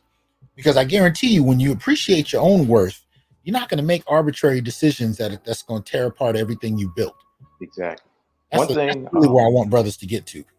One thing you realize when you're content in being alone, you accomplish more. Mm. That's something that I had to realize. Mm-hmm. And I had to tell a friend, like for a while, a friend was staying with me, and this dude just didn't want to do anything. And he was broke. He didn't have two nickels to rub together, but he always wanted to be hollering at women and going on sites. And I said, how can a broke ninja want to holler at women? Mm. And he was like, well, you mind if I bring a girl over here? I said, no, this is not the Red Roof Inn. And I said to him, I said, you're a man that's pushing 50. And you acting like you 20 years old. You just got out. I said, you haven't grown up. You have a state of arrested development. I said, you can't just be content with yourself. He said, yes, I am. I said, no, you're not. I said, you got to have, I said, this is a time to build, man. Yep. Yeah. I said, you're in a situation where you have to build and you're worrying about having sex with women. I said, young guys deal with that. I said, you haven't grown up. Yeah. And it was just something that I said, and I said to him, I said, you never allowed yourself to grow up, or you were never in a position to grow up and do certain things. And Right. this is a thing where men need to have the ability, young men need to have the ability to have fun, go out. Like how you said, your son had his first job and he has his first car. Mm-hmm. Mm-hmm. That is a rite of passage for a young man who's a teenager. Right. You know, he gets it, like you say, he ain't get his first check yet. But I'm pretty sure you're going to talk to him and tell him, like, all right, this is what you need to do with your money, man. That's right. That's right. You be like, all right, you got this amount of money. Mm-hmm. What you going to do with it? Mm-hmm. And he going to look at you like, well, what do you mean what I'm going to do with it? I want to get this. And like, I know you think about, you want to go buy this, you want to go buy that, you want to do that. And like, yeah, but when you be going out somewhere, you're going to want to get something. Mm-hmm. But you got to talk to me. So same thing with the car. You was teaching him what he needs to do with the car and all this other stuff. Mm-hmm. I mean, but see, here's the thing. Your son has you. He has masculine guidance. A lot of our brothers don't have this platform. Yeah. You know, yeah. I'll put it to you this way. You, BGS, Kevin, Angry Man, Dennis, you're like my brothers. BGS is like my big brother, my big uncle. Mm-hmm. You know, Angry Man, I look at Angry Man as like my one friend, like, you know, if some shit went down, I'm like, yo, something happened. And he's like, what? and we go, and he's like, to the point, we go handle it, but he'll look at me at his face with that mean face. He's like, don't ever let this happen again. That's right. That's right. But that's the thing, you know. Mm-hmm. I look at like Dennis and I'm like, oh man, there's stuff going on. He's like, all right, well, what's the legality? You know, break it down in a legal way. And he's like, all right, man, don't get emotional about it. We do this. I'll talk to you and you'll give me a very serious, logical, scientific about it. Artisan is going to be raw, uncut.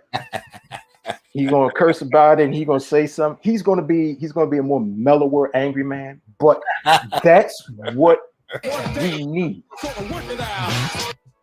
This is what we need. We need men of all different and here's the thing. All you brothers are all different social economic backgrounds, different ages, but we're coming as a collective and we're learning. Iron is sharpening iron. Right. You and I, we didn't have this growing up. Mm-hmm. No, we didn't. You're right. I mean, what we have in this space is a lot of surrogate brothers and fathers. Exactly. Depending on who's listening. You know, it's surrogate big brothers, surrogate fathers. And with this many brothers sharing their experiences, you get enough out of this to know, okay, he's already gone through it. I don't necessarily have to reinvent the wheel. You know, if the situation I'm considering getting into sounds just like what these 5 brothers have already talked about, then maybe I don't have to do it. Maybe I just need to learn from what they did and make a different decision. And a lot of people don't know that can save you 10, 15 years of aggravation, or 18 years. If you know what I'm talking about, you know, there's some mistakes that are not, hey man, and if that can save you 18 years of difficulty making a different decision, you know, then the question is something that a lot of brothers didn't have a chance to really ask because we weren't in a period where we knew we could.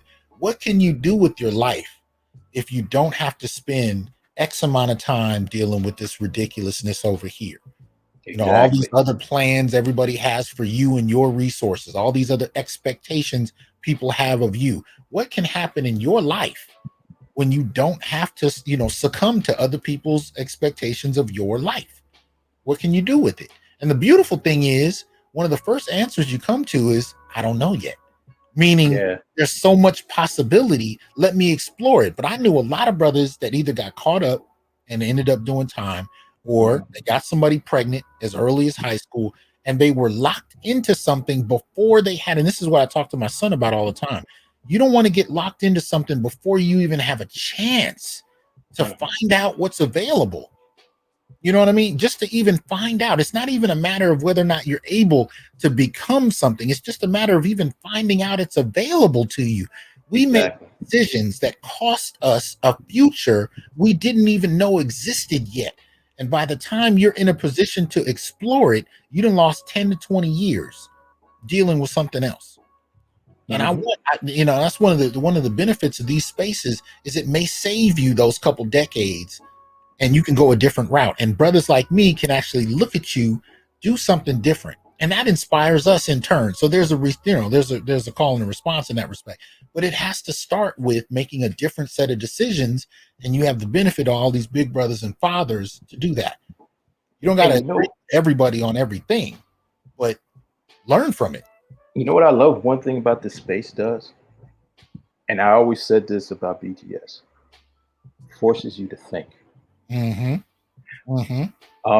this is one thing that we as Black men need to do more. Yeah. Think. Yeah. Think. Yeah. But sometimes, you know, our lovely ladies tell us, well, you got to do this, got to do. No. You ain't got to do anything. Step back and think. Yeah. I see myself that they want you to jump and do because they're going by emotion. And this is what the problem that we had from our brothers going up to hyper emotionalism. You're doing things like how you said, something that can change your life for a few decades. A lot of brothers were not thinking, you know, BGS, you angry man, you're forcing Black men to think. And not just think, but think outside the box and stop thinking that, you know, you have this glass ceiling on you. And the glass ceiling was never there. And then the thing is, you can't keep blaming white folks. Okay, if white folks ain't really messing with you, you know that there's a certain part of racism. But here's the funny thing, and I'll put it to you this way. When I said I was going back to school, a couple of people were like, why are you going back to school? Oh, you need to get a job. You need to do this. You need to do that. I'm like, okay, give me a job. And they were like, well, you need to apply. So I done that. I said, it's a felony conviction, but when they get past that and they do the background check, and when I go to interview and they say, oh, you're good, and the problem is that I'm qualified or I'm overqualified, they do the background check, then there's a problem. Yeah. So I said, well, let me go back to school and do something. But then it's like, well, you're wasting time. I said, but what do you want me to do? Oh, just get some type of job. But if I just get some type of job and it's not paying me anything, or I'm dealing with a job where, you know, it's just degrading. And that was a funny thing. When I was in school, I had a job that was degrading. And it was just to a point, you were just feeling the lowest of the low. And also seeing how the way this job was treating Black men. And it didn't matter. And it was making me think, I was like, thank God, brother, you're working on something. But the thing is, like I said, and this is something that sisters are listening. And I just wanted to say is that the thing is, if you realize if a Black man has a goal and he has a dream and he has aspiration, if he's working on it and he did something and he achieved something, that is great. And women you can say, yeah, I understand it, but do you really understand it? Because Black men, we come out of your wombs with the disadvantage. Right. And we go through adversity and go through trial and tribulations and everything. Here's the thing. You're not supposed to be a doctor. Artisan is not supposed to have his own comic book store. Angry man is not supposed to have his house. Mm. Mm. Half of the brothers on here are not supposed to have the stuff. I'm not supposed to have no bachelor's degree. I'm not supposed to have this. Mm-hmm. But the thing is, Kevin Samuels is not supposed to be as successful as he is. Yeah.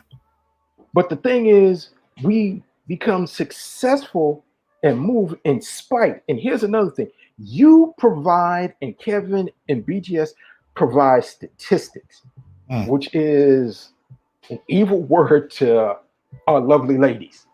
And here's the funny thing, when you're realizing that you're not bad and you're realizing your self-worth. I didn't know I was in the 51 percentile of single Black men that didn't have children. Okay. I didn't know that there was a certain percentage of Black men that are millionaires, certain percentage of Black men that are in the middle class, certain percentage of Black men that are married to Black women.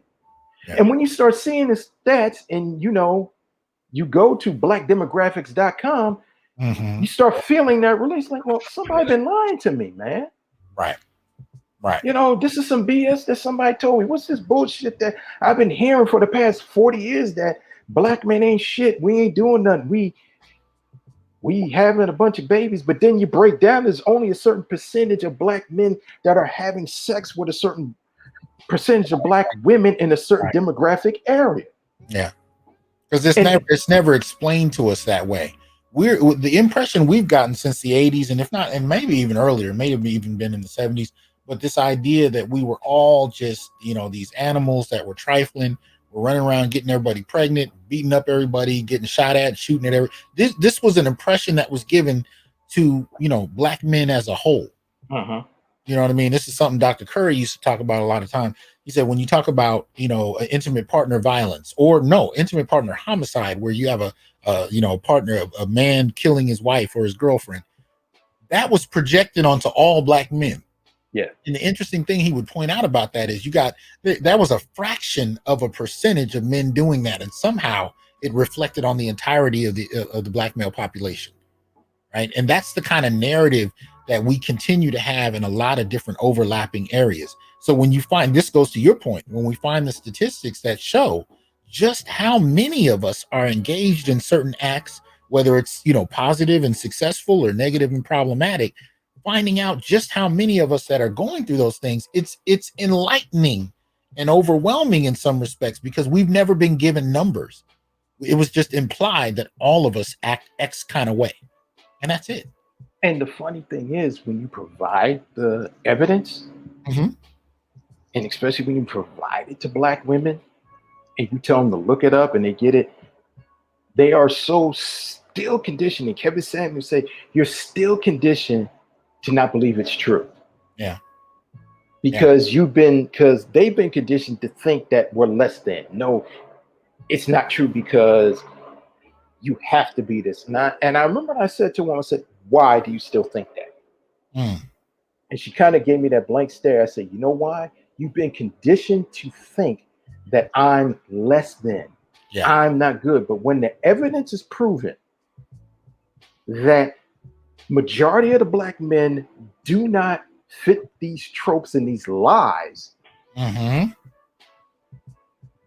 you still have this cognitive dissonance of like, this can't be true. Why can't it be true? And a lot of them don't want to believe the truth. They don't want to believe the hard truth. They love living the soft lie. And it becomes an issue within the relationships that you still have this disdain for your men. And you wonder why we don't want to deal with it, because it's that it's the funny thing that we feel that our women never really love us. They tolerate us because they know they need us for certain things, resources, sex, protection. When they reach a certain age, they need somebody to take care of them. Your mama, when she reaches a certain age, she need to take care of you, but she never got married or she never got remarried, and it goes to that point that, you become that concubine. Right. where, you know, we're like, no. And they're like, well, why? What's the problem? Because you don't respect me. We're telling you this is not happening to us. Right. This is not who we are. And it's that old trope, you know, you make a black man in your present life pay for the past sins of a black man that hurt you. Right. Well, let me add something to this too. And I appreciate you coming up, Malika. If no one else wants to come up, then I'll probably close this out a little early. The link should still be in the chat. I'll post it again. But there's something I wanted to add to. When we talk about the barriers that black men face, right? We talk about what black men are achieving. And this is why we're looking at the calculator, why we're looking at the Wall Street Journal, what black men are achieving in spite of not having certain types of support, in spite of not being able to access the resources that others have been given. There's an article that you can find on diverseeducation.com, and it's entitled, "Not Enough Black Males Qualified to Work in Higher Education. Is that a cliche?" Right? And the thing about it is, when you look at it, one of the things this brother talks about in this article, he gives the stats, right? He says there's over 409,000 brothers with master's degrees and about 88,000 black men with doctoral degrees, right? And then what he says from there is, when you really break this down, there's only a small percentage of them that are actually administrators, right? I think he said out of the entire black administrative pool of those with doctoral degrees, only a small percentage are black male, right? But then he says he himself and his cohort applied for a series of jobs. And listen to this. He applied to over 150 different positions and got denied across the board.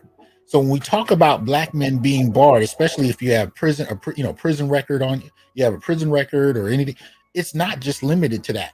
Even if you have a doctoral degree, even if it has to do with trying to rent a house, or it has to do with renting a car. I mean, I've experienced those things directly. They take one look at me and all of a sudden they don't have any cars available. You know what I mean? All of a sudden the house can't be rented. There's something wrong with it. I'm telling you, the 2 times I've had to move in Fresno, I applied for a place to rent 50 times each time, with a doctoral degree, with a job position that I'd been in for years. Couldn't get it. You know, so these kind of barriers and whatnot tend to stick with us. We got good brother Keep It 100 in here. We got Officer Charles. You know, I'm gonna treat y'all in the order you came in.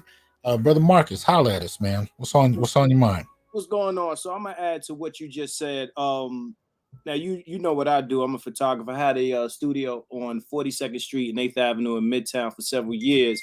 When I tried to change my location, I tried to get a place down by the World Trade Center. Okay.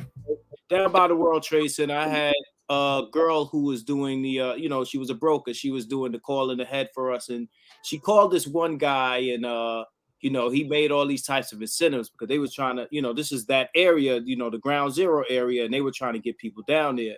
And she had him on speaker, and I heard him saying, "Oh, the first month will be free, and this and that, and all these incentives, all of this." When we got there, right, all that was off the table. Right. And he said that he wanted a full year's worth of rent up front. Wow. I gave this man the hardest grill, bro. The hardest grill. We looked at each other like, because I knew what it was. Yeah. I knew what it was. Here I am. I'm with a real estate broker who, you ain't run my credit yet. You ain't do any of this. As soon as I walked in, you looked at me and it was done. And that would be maybe the first of a few places that we would go into where the owner would make sure that they were there to see who was renting the place.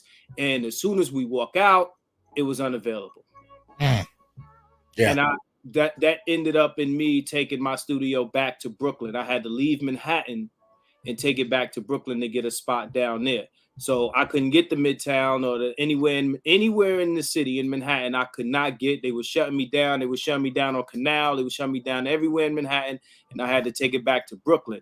So ironically, the Hasidic Jews who don't care who gives them money. Yeah. That's what ended up happening. So what you just said is a real thing.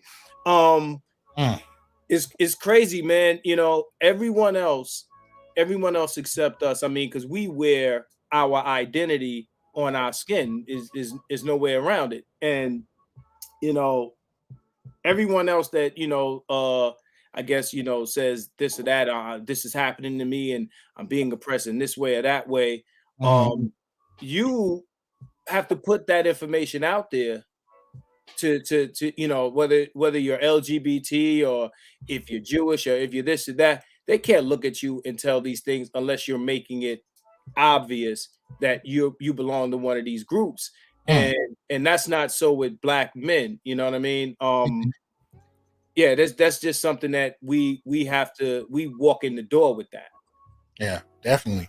And really, just to add a little bit onto my story, the only time I was able to rent something is when I walked in with my wife and my infant son. They'd look at me and they'd see her and my son, and something clicked and they would allow it. And that was after 50 odd applications. When I had to try that again, when my wife had passed away and my son had reached a certain age where he wasn't little and cute anymore, they just saw two Black males, whole different scenario. Officer Charles, chime in on this, brother. How you doing, man? Woo! Nothing. Just went on a cigar and lick a run. Just to go out where it's out, But whew, I tell you, people always think that the opposite factor. You never seen racism. You don't know how it feels to be oppressed. I said, work for these damn organizations, and then you'll feel oppression. Okay. Put your packet in for sergeant in the military and police department, and see how everybody BS you around. I have, especially when you have 3 to 4 times the qualifications, 3 to 4 times the medals. See, I have what you call, a device on a lot of my ribbons, because I've actually done this stuff 2 or 3 times. That's the equivalent of yourself goes for another doctorate. Right. And when you see, the problem is this, and I'm pretty sure a lot of fellas in the chat will agree. Don't be a brother who takes care of their body and lift a little bit of weights. Scare people. Huh? You scare people. Mm-hmm. Nobody ever asks the question, what do you think about global politics? Right. Nobody ever asks, what's your opinion on global warming? Right.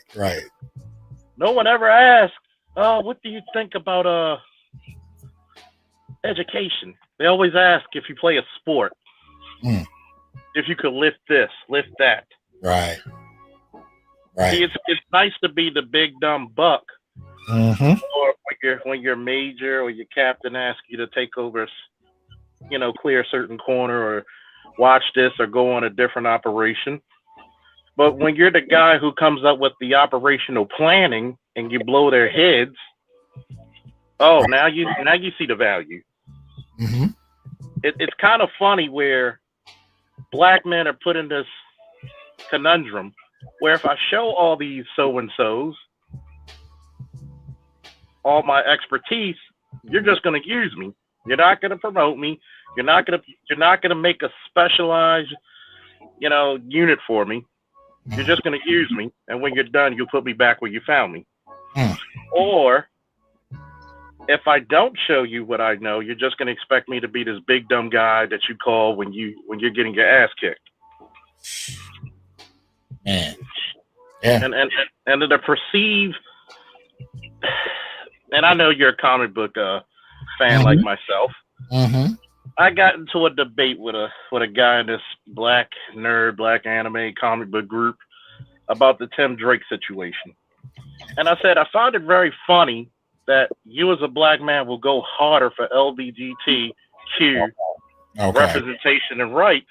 But if I spoke about reparations or black rights, especially in particular to Black men, you're hush hush.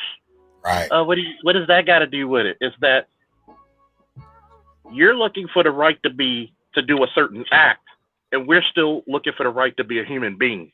Yeah, real talk. Real talk. I can't go, and I can never be weak. Mm-hmm. And what are you, about 6'3", 6'4"? Who, me? Yeah. 6'2". 6'2". You can't be weak. Yeah. And you said your son's even taller than you. My son will be taller than me, and he's 14. Yeah. He can't be weak. He can't have a bad day. He can't grieve. He can't mourn. He can't have normal human emotions. He can't be upset. Yeah. And this is the part of the stress why we die so damn early. Oh yeah. You can be killed. Like my son will be walking home from school in the dark and he'll have his earphones on, and he doesn't often understand that to other people he's a dark shadow with locks hanging at 6'7", and if you speak to him, and only growing and still growing, and he may not respond if you speak to him because he's got his earphones in. He doesn't understand how much other people may see him as a threat. But it can come out a lot of different ways. Like this class ring that I have for my doctorate, I've never once had someone look at it and know that it was a class ring. The first assumption they make is that I'm a retired NFL player. That's the first assumption. It never crosses people's minds. It could be an academic achievement. Never. They never do. They'll never. I actually had a black sergeant.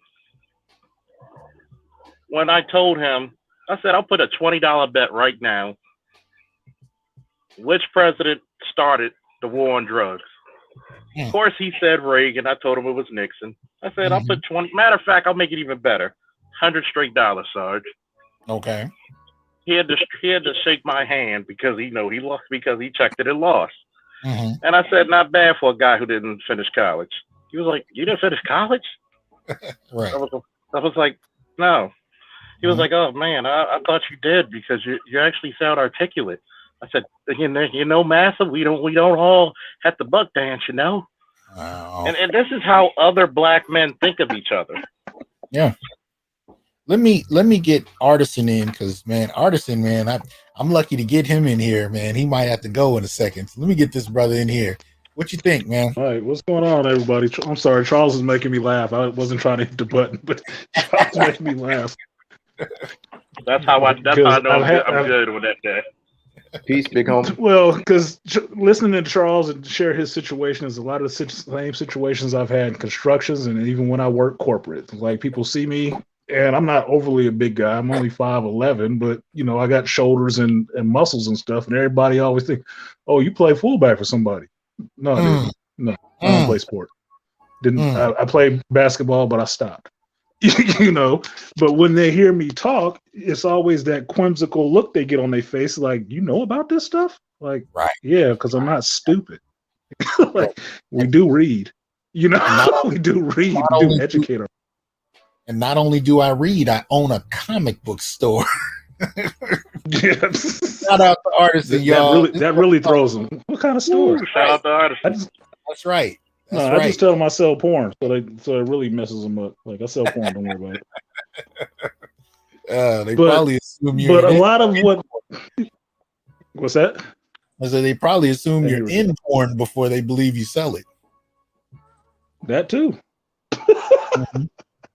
No, but I like the conversation you brothers are having, and it's ironic that I switched onto your show after getting off the phone with my mother and my brother, having the same type of conversation about what black men deal with out here in the world, mating, dating, or just working or whatever. And some of what Charles was saying was echoing things that I just remember just from my own past and recent past. It's like, you can't show too much. You can't let them know how much you know. If they think you know too much, then they're going to get rid of you because they feel threatened. But then again, you big, tall, and black, so you're already threatened. Now I got to, watch my tone. I can't get angry. I can't, be too loud. Like, that is stressful. All that repression is damaging to your psyche, and it's damaging to your damn body, because you can't hold in all that stuff. We're the only group of men on the planet that are not actually allowed, or given the space, I should say, instead of allowed, given the space to just have normal freaking reactions. Everything about us has to be tamped down or controlled in some kind of way by somebody, be it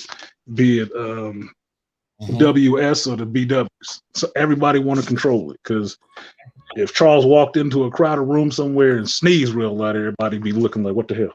What's going on? It'd be a problem. I'll tell you what, just getting cigars, re-upping on my cigars today. A brother asked if I had a guy ask me at a corner store, do I play for the Ravens? I said, I wish. I'm like, dude, I didn't play football. I'm a wrestler. He was like, oh, you mean WWE? No. Think Olympics. I said, no, Olympics. Think of Olympic style. I have a bronze medal in Germany. There we go. Like and people look at it because it's such a cerebral sport. Yeah. I'm sorry for cutting the artist off, but I had to share this part. When you're in a sport, when I was 16 and I had to compete overseas, I'm only one of 2 wrestlers out of 120 wrestlers that were black. So, like Tupac said, all eyes on me. Right. And the first person you give me is some Russian kid who was the reigning national champion. So after I kicked his ass, everybody was like, okay, we'll take you seriously. What, you thought I was going to lose? And don't have confidence, because it's automatically going to go towards arrogance. Yeah, but that was the first thing I got when I really got old enough to start working around a lot of men and first got into construction, and I start building my own sense of manhood, my own confidence in myself. That was the first thing I was hearing. Like, oh, you arrogant. It's like, it's not arrogant to know that what I'm saying is right and that I'm correct in what I am doing. That's not arrogance, but then that's when you start getting that understanding of the world, is that the world will treat you differently as a black man if you know what the hell is going on. And if you can speak to what's going on, that's really like, oh my God, they live. We got one who can see. What's up with this nigga right here? So, right. Absolutely. And sometimes it'll just be real subtle things. Look, I had something happen to me about 3 days ago where I was both proud and terrified at the same time. And it was purely an emotional reaction. It wasn't logical. My son was responding to me from the back of the house, and I heard the bass in his voice for the first time, as pronounced as it was. I was both proud and terrified, because I know what that bass means, especially from a black male that people already fear on sight. And, and so even those kind of subtle things we have to be on top of and be able to direct our sons about in particular, and each other, because that's not a discussion he can have with too many other people other than really other black men, right? To him, he's just responding to me. To me, I was like, yeah, I know what that is. Hey, Doc, I'm going to say this and then I'm going to go because I got somebody coming to grab me. I'm not the tallest guy in the room, but I do lift a lot of weight. All right. Bad. I'm only 5'10", bro. I'm not the size of the dog, but the fighting the dog.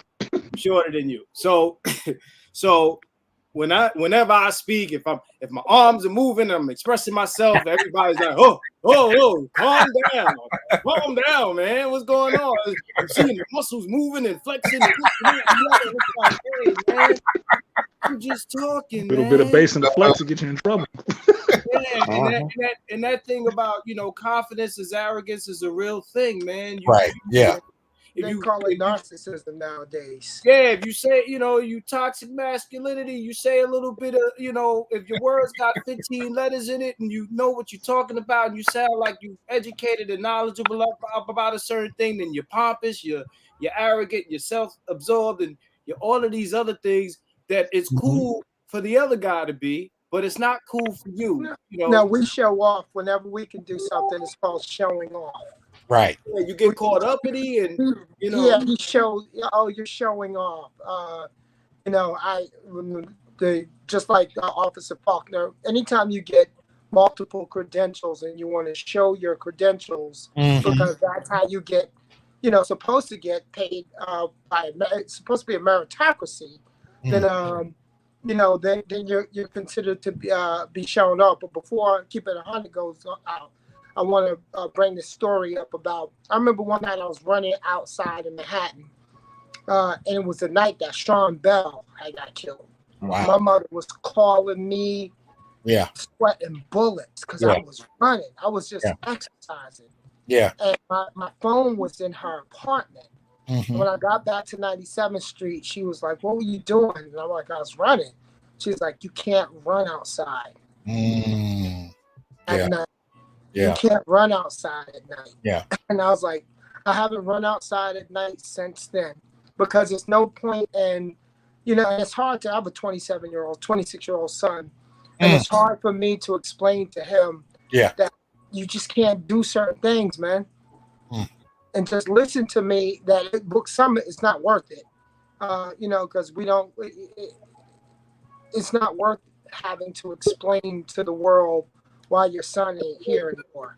When it comes to brothers like Faulkner, when I see black cops, I make it a point to try to talk to them too, or wave to them or say what's up to them, because that's another perception, that's another barrier that that both black citizens and black cops have, is this just another perception of things that are supposed to keep us apart.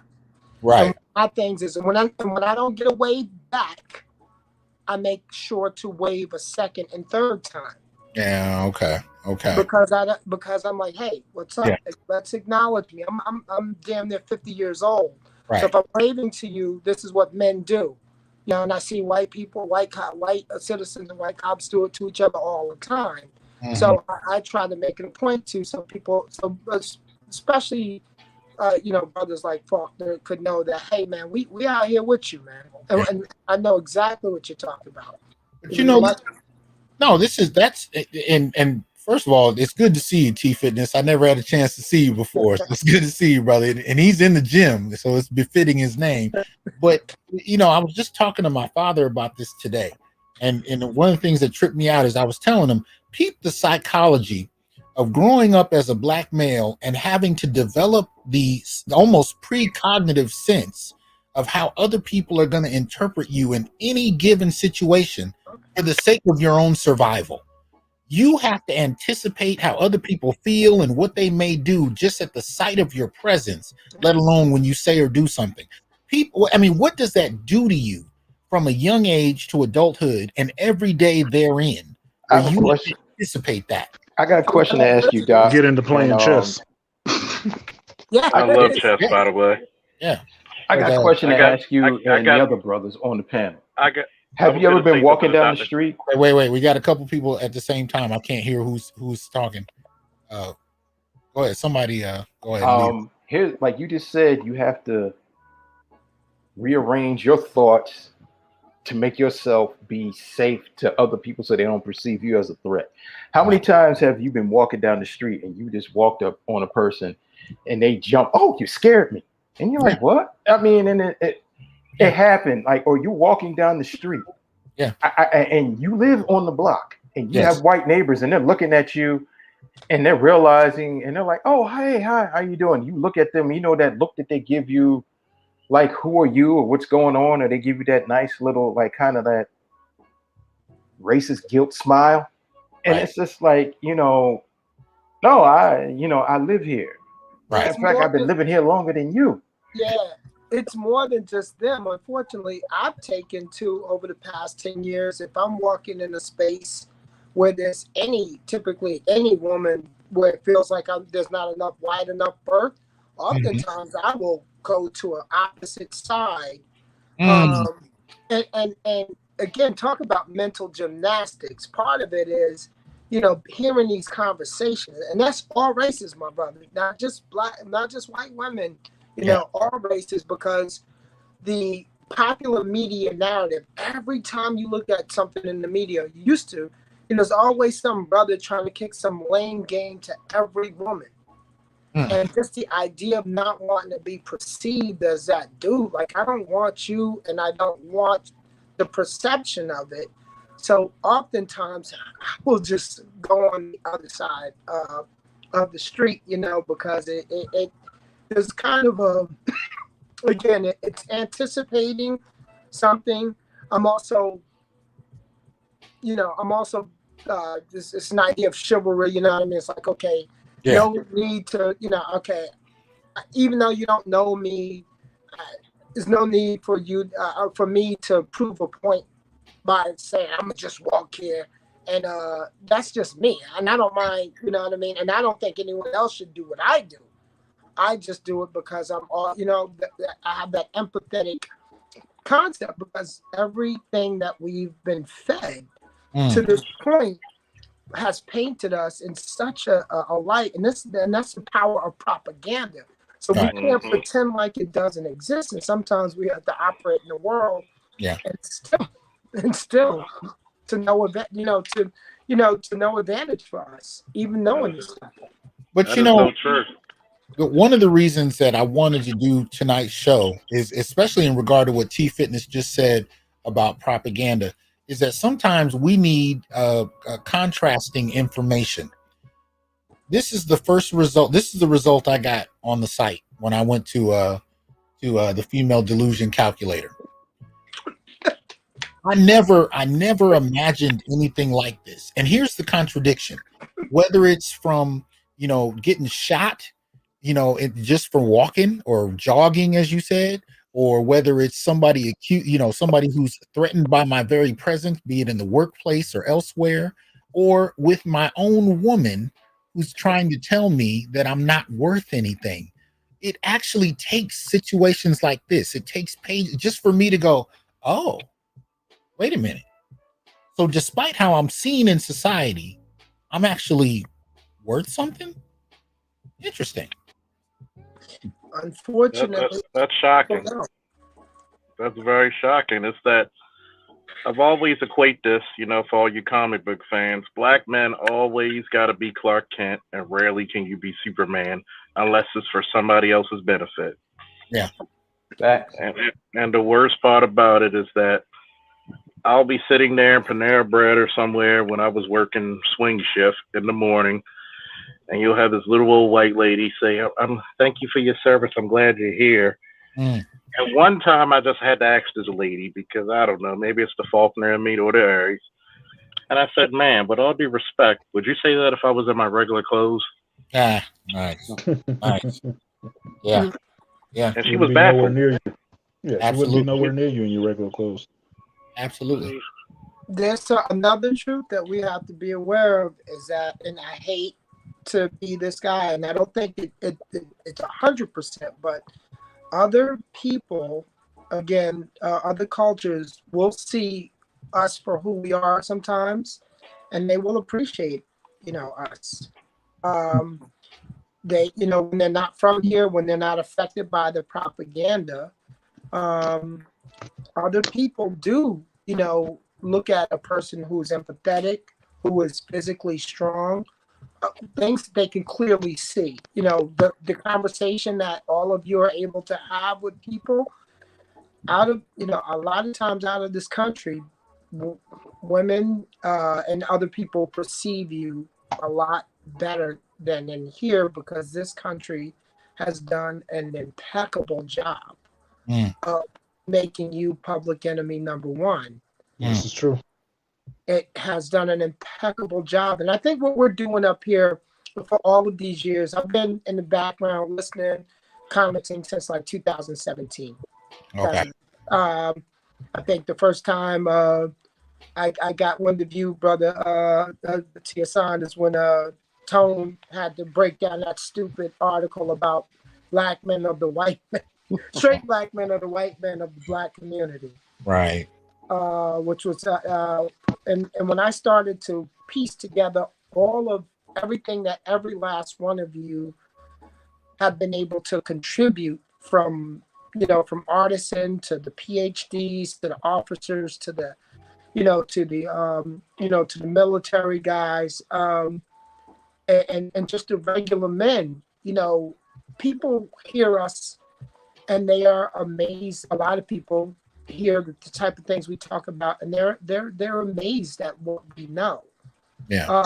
They are. A lot of people see us have a lot of value for us, but unfortunately, the truth of the matter is, here, even the people. Okay, let me be specific. Even the person that I have children with, even the person I have children with sees me as, the same way that America taught her to see me. Right. Black woman, and she could play both sides of the fence too. She could be up there, giving, hanging out with the Joel Osteen crowd. Okay. And if you call her out, the Brittany Coopers can come in and can come to her defense, even though she despises those type of people. Wow. You know what I'm saying? Yeah. She could play both sides of the fence. But that's the luxury that Black women have, and they've been raised and trained to know how to play, and that's a part of the survival mechanism and survival training. We don't have the luxury to do that. The only luxury we have is that we know how to code switch, but they know how to do that too. The thing is, they know how to code switch, they know how to identity switch, they know how to be cool in solidarity with their sisters. They can play the church game, they can play the corporate game, they can play the street game, they can play the victim game, they can play all these games. But one game that sometimes they don't know how to play is the submissive, respectful wife game. They forget, like, oh, the instructions didn't come with me. I wasn't born with them instructions. I don't know. The instruction manuals in Spanish or in Japanese, I don't know what you're talking about that. My operating system don't work on that, and but you said something, T Fitness, and Dennis Sperling talks about this. When other races, and especially other races of other women or Black women of the diaspora, see us for who we are and see that we have potential, or we flourish and we build with them, that becomes a problem. Not for us and for them, but for the lovely ladies. And they say, well, you're selling out, or you trying to go over there. No, we're wanting something better. Or something, period. Let me tell you. Yeah. My brother checks a lot of boxes. 6'3", extremely intelligent, multilingual. He went single for a while. He was snapped up by a Swedish woman. Wow. Okay. As soon as he was snapped up by, a wonderful family, these are my people. All right. As soon as he was snapped up, every time I go to a function, people come at me. Where's your brother? Where's your brother? Well, yeah. I'm like, my brother lives in Sweden. I don't even play games with these women no more. Wow. What's he doing over there? He's been married for 8 years. Wow. Yeah. But because y'all never asked about him when he was here. Never asked about him when he was here, when he's by himself. Yeah. I got a boy like that. He's been married for about 8 years too. And this is the first interracial relationship he's ever been in. He's in his 50s. He's happy, but he said he has routinely, he'll have Black women that, once they see him with his wife, will approach him more than ever and basically say, why didn't you give me a chance? Why didn't you give And he'd be like, I've spent years being single. Nobody cared until they saw him out with someone else. You know what I mean? But anyway. I had that experience with my ex-wife a lot because the one time that sticks out in my mind because it was the funniest because I had to tell her about that. Just going into the cheapo depot, the same depot I was going to by our house all the time, and dealing with the same rude sister every time who would pay no attention to me, ignore me, didn't even want to say hello, whatever, here's your change, have a good day, kiss my ass, none of that stuff. She didn't want to say anything, right? I came in there with my wife one time, we walk it out, now she's real cordial. Wow. Oh, how you doing, sir? Oh, you need anything else? Whatever. And the wife is a little Asian woman, right? We leaving out of this, like, you know her? I said, that's the only time this heifer has ever spoke to me. And I said, trust me, she ain't doing that because it's me. She's doing that because it's you. She trying to get at you. She don't want nothing to do with me. Trust me. Exactly. So you sure? I'm like, look, it'll happen every freaking time. If I was in here by myself, she wouldn't even speak to me. I got a Wouldn't even terrible, give a smile. Come with you. story. Trouble. I think I must share this one. You guys will get a kick out of this. I think it was like New Year's Eve 2011. I think I was about that time. I was down on 43rd Street. I was dating a white chick at the time. Went to the party, and this sister was there, and she was an executive at Nike and the Jordan division. So she kept talking to me all night about Jordans and sneakers, and she talked about the money she was making. Now, my brothers, I was wearing Starberries at the time. Do you understand? Political statement. Starberries. Step on Marbury, $10 sneakers. Okay. On purpose, because this is my style. This is who I am. In terms of making a statement, political statement. I'm supporting a black man. Black man said he's starting a shoe company. I'm buying the shoes, and he had the right reason for starting it. This sister, all night, I make this much, and then she started dogging her baby's father, her daughter's father. He ain't nothing. She pulled the woman I was with to the side and tried to paint me as a Facebook dad and all of this. And the woman I was with was like, "No, that's not true. His son stays with us. I'm going on. He's like an amazing father." And once she brought my child into it, brothers, I think I gave her, I tore into her ass for 4 hours straight. And I said everything that I wanted to say. I said, first of all, the reason why you're single is because you try to buy men with sneakers.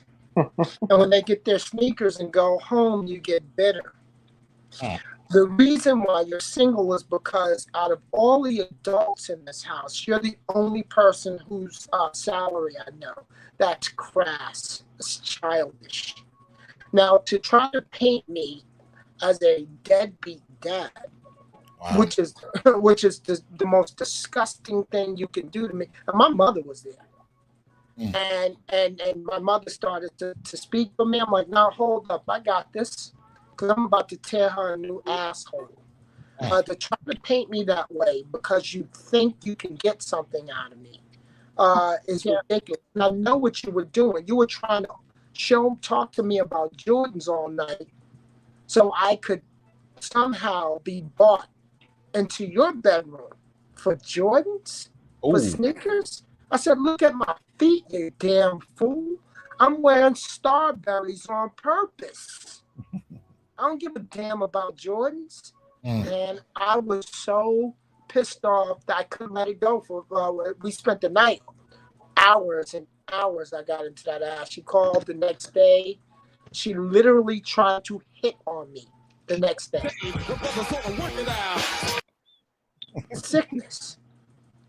A sickness.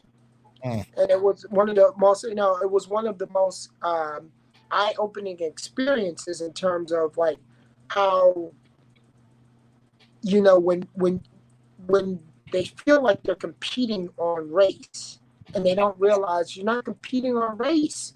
It's not, most of it, it's not about that. It's just, this is who you're with at the time. Right. I'm not choosing someone because she's not. Actually, I don't choose women at all. If I'm single, I'm single. If I have a girl, it's because she chose me. Right.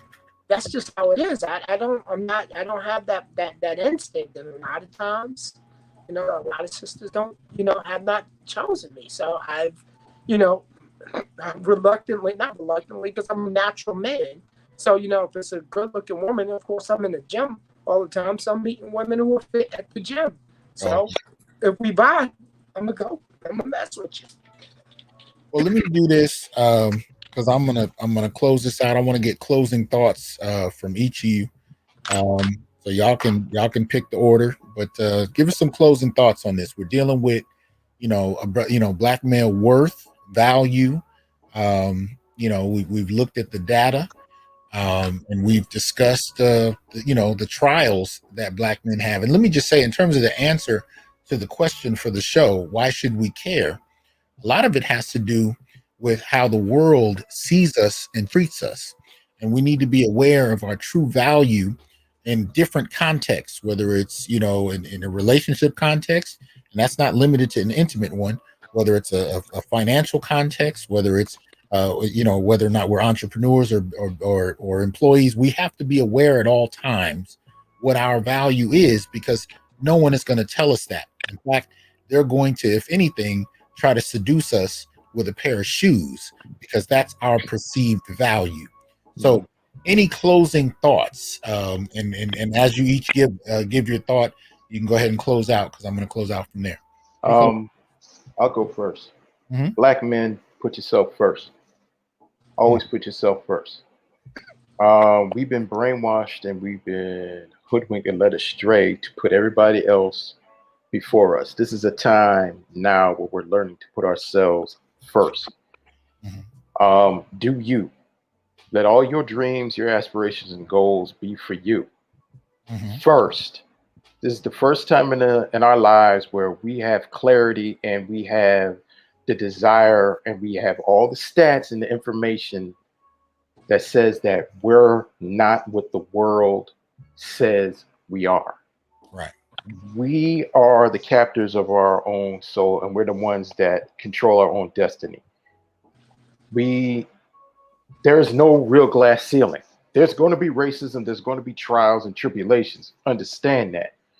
But if we believe that there's this glass ceiling, somebody's holding us back, we're always going to be stuck into that phrase of being man not. So right. Put yourself first. Appreciate that, brother. Thank you. All right. Who's up? Closing thoughts. I would say go. Go ahead, Chief.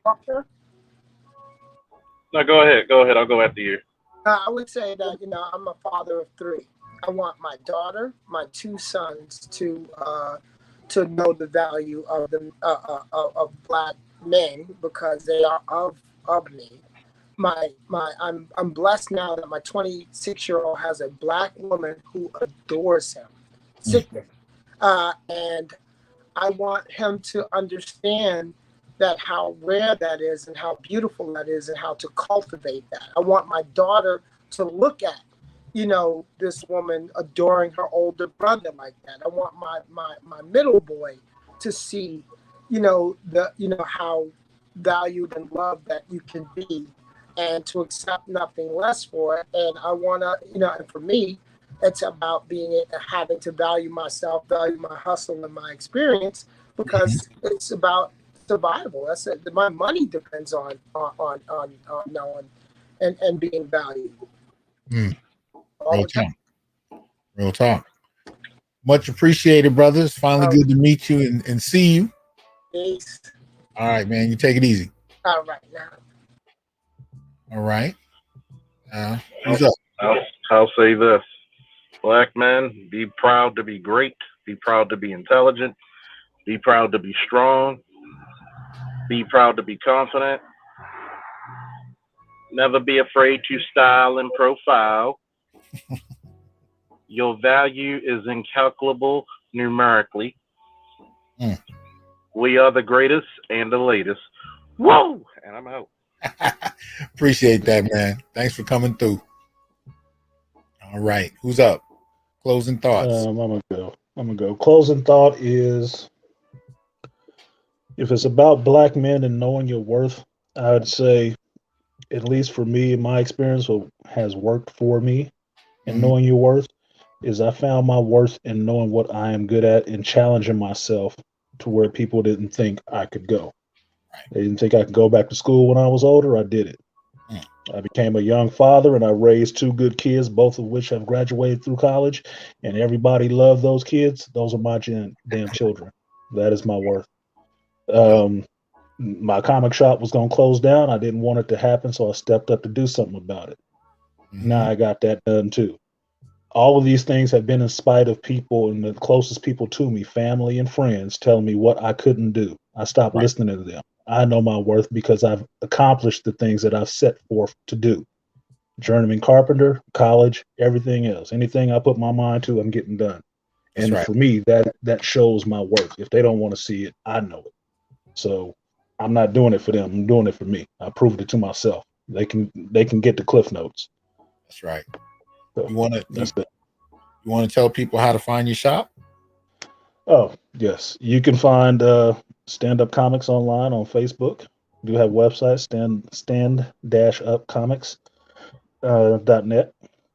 And soon we'll have a new email address and be doing a grand reopening under new management. And you can come in and order your comics and check me out on my channel, Artisan MC, and check out the Shop Talk Live this Sunday. I'll be in the shop and we'll run it from there. That's what's up. I'm terrible about self-advertisement. You know that shit. I'm a humble man. I'm not a braggart. That's why we got to help. That's why we got to help each other. All right, man.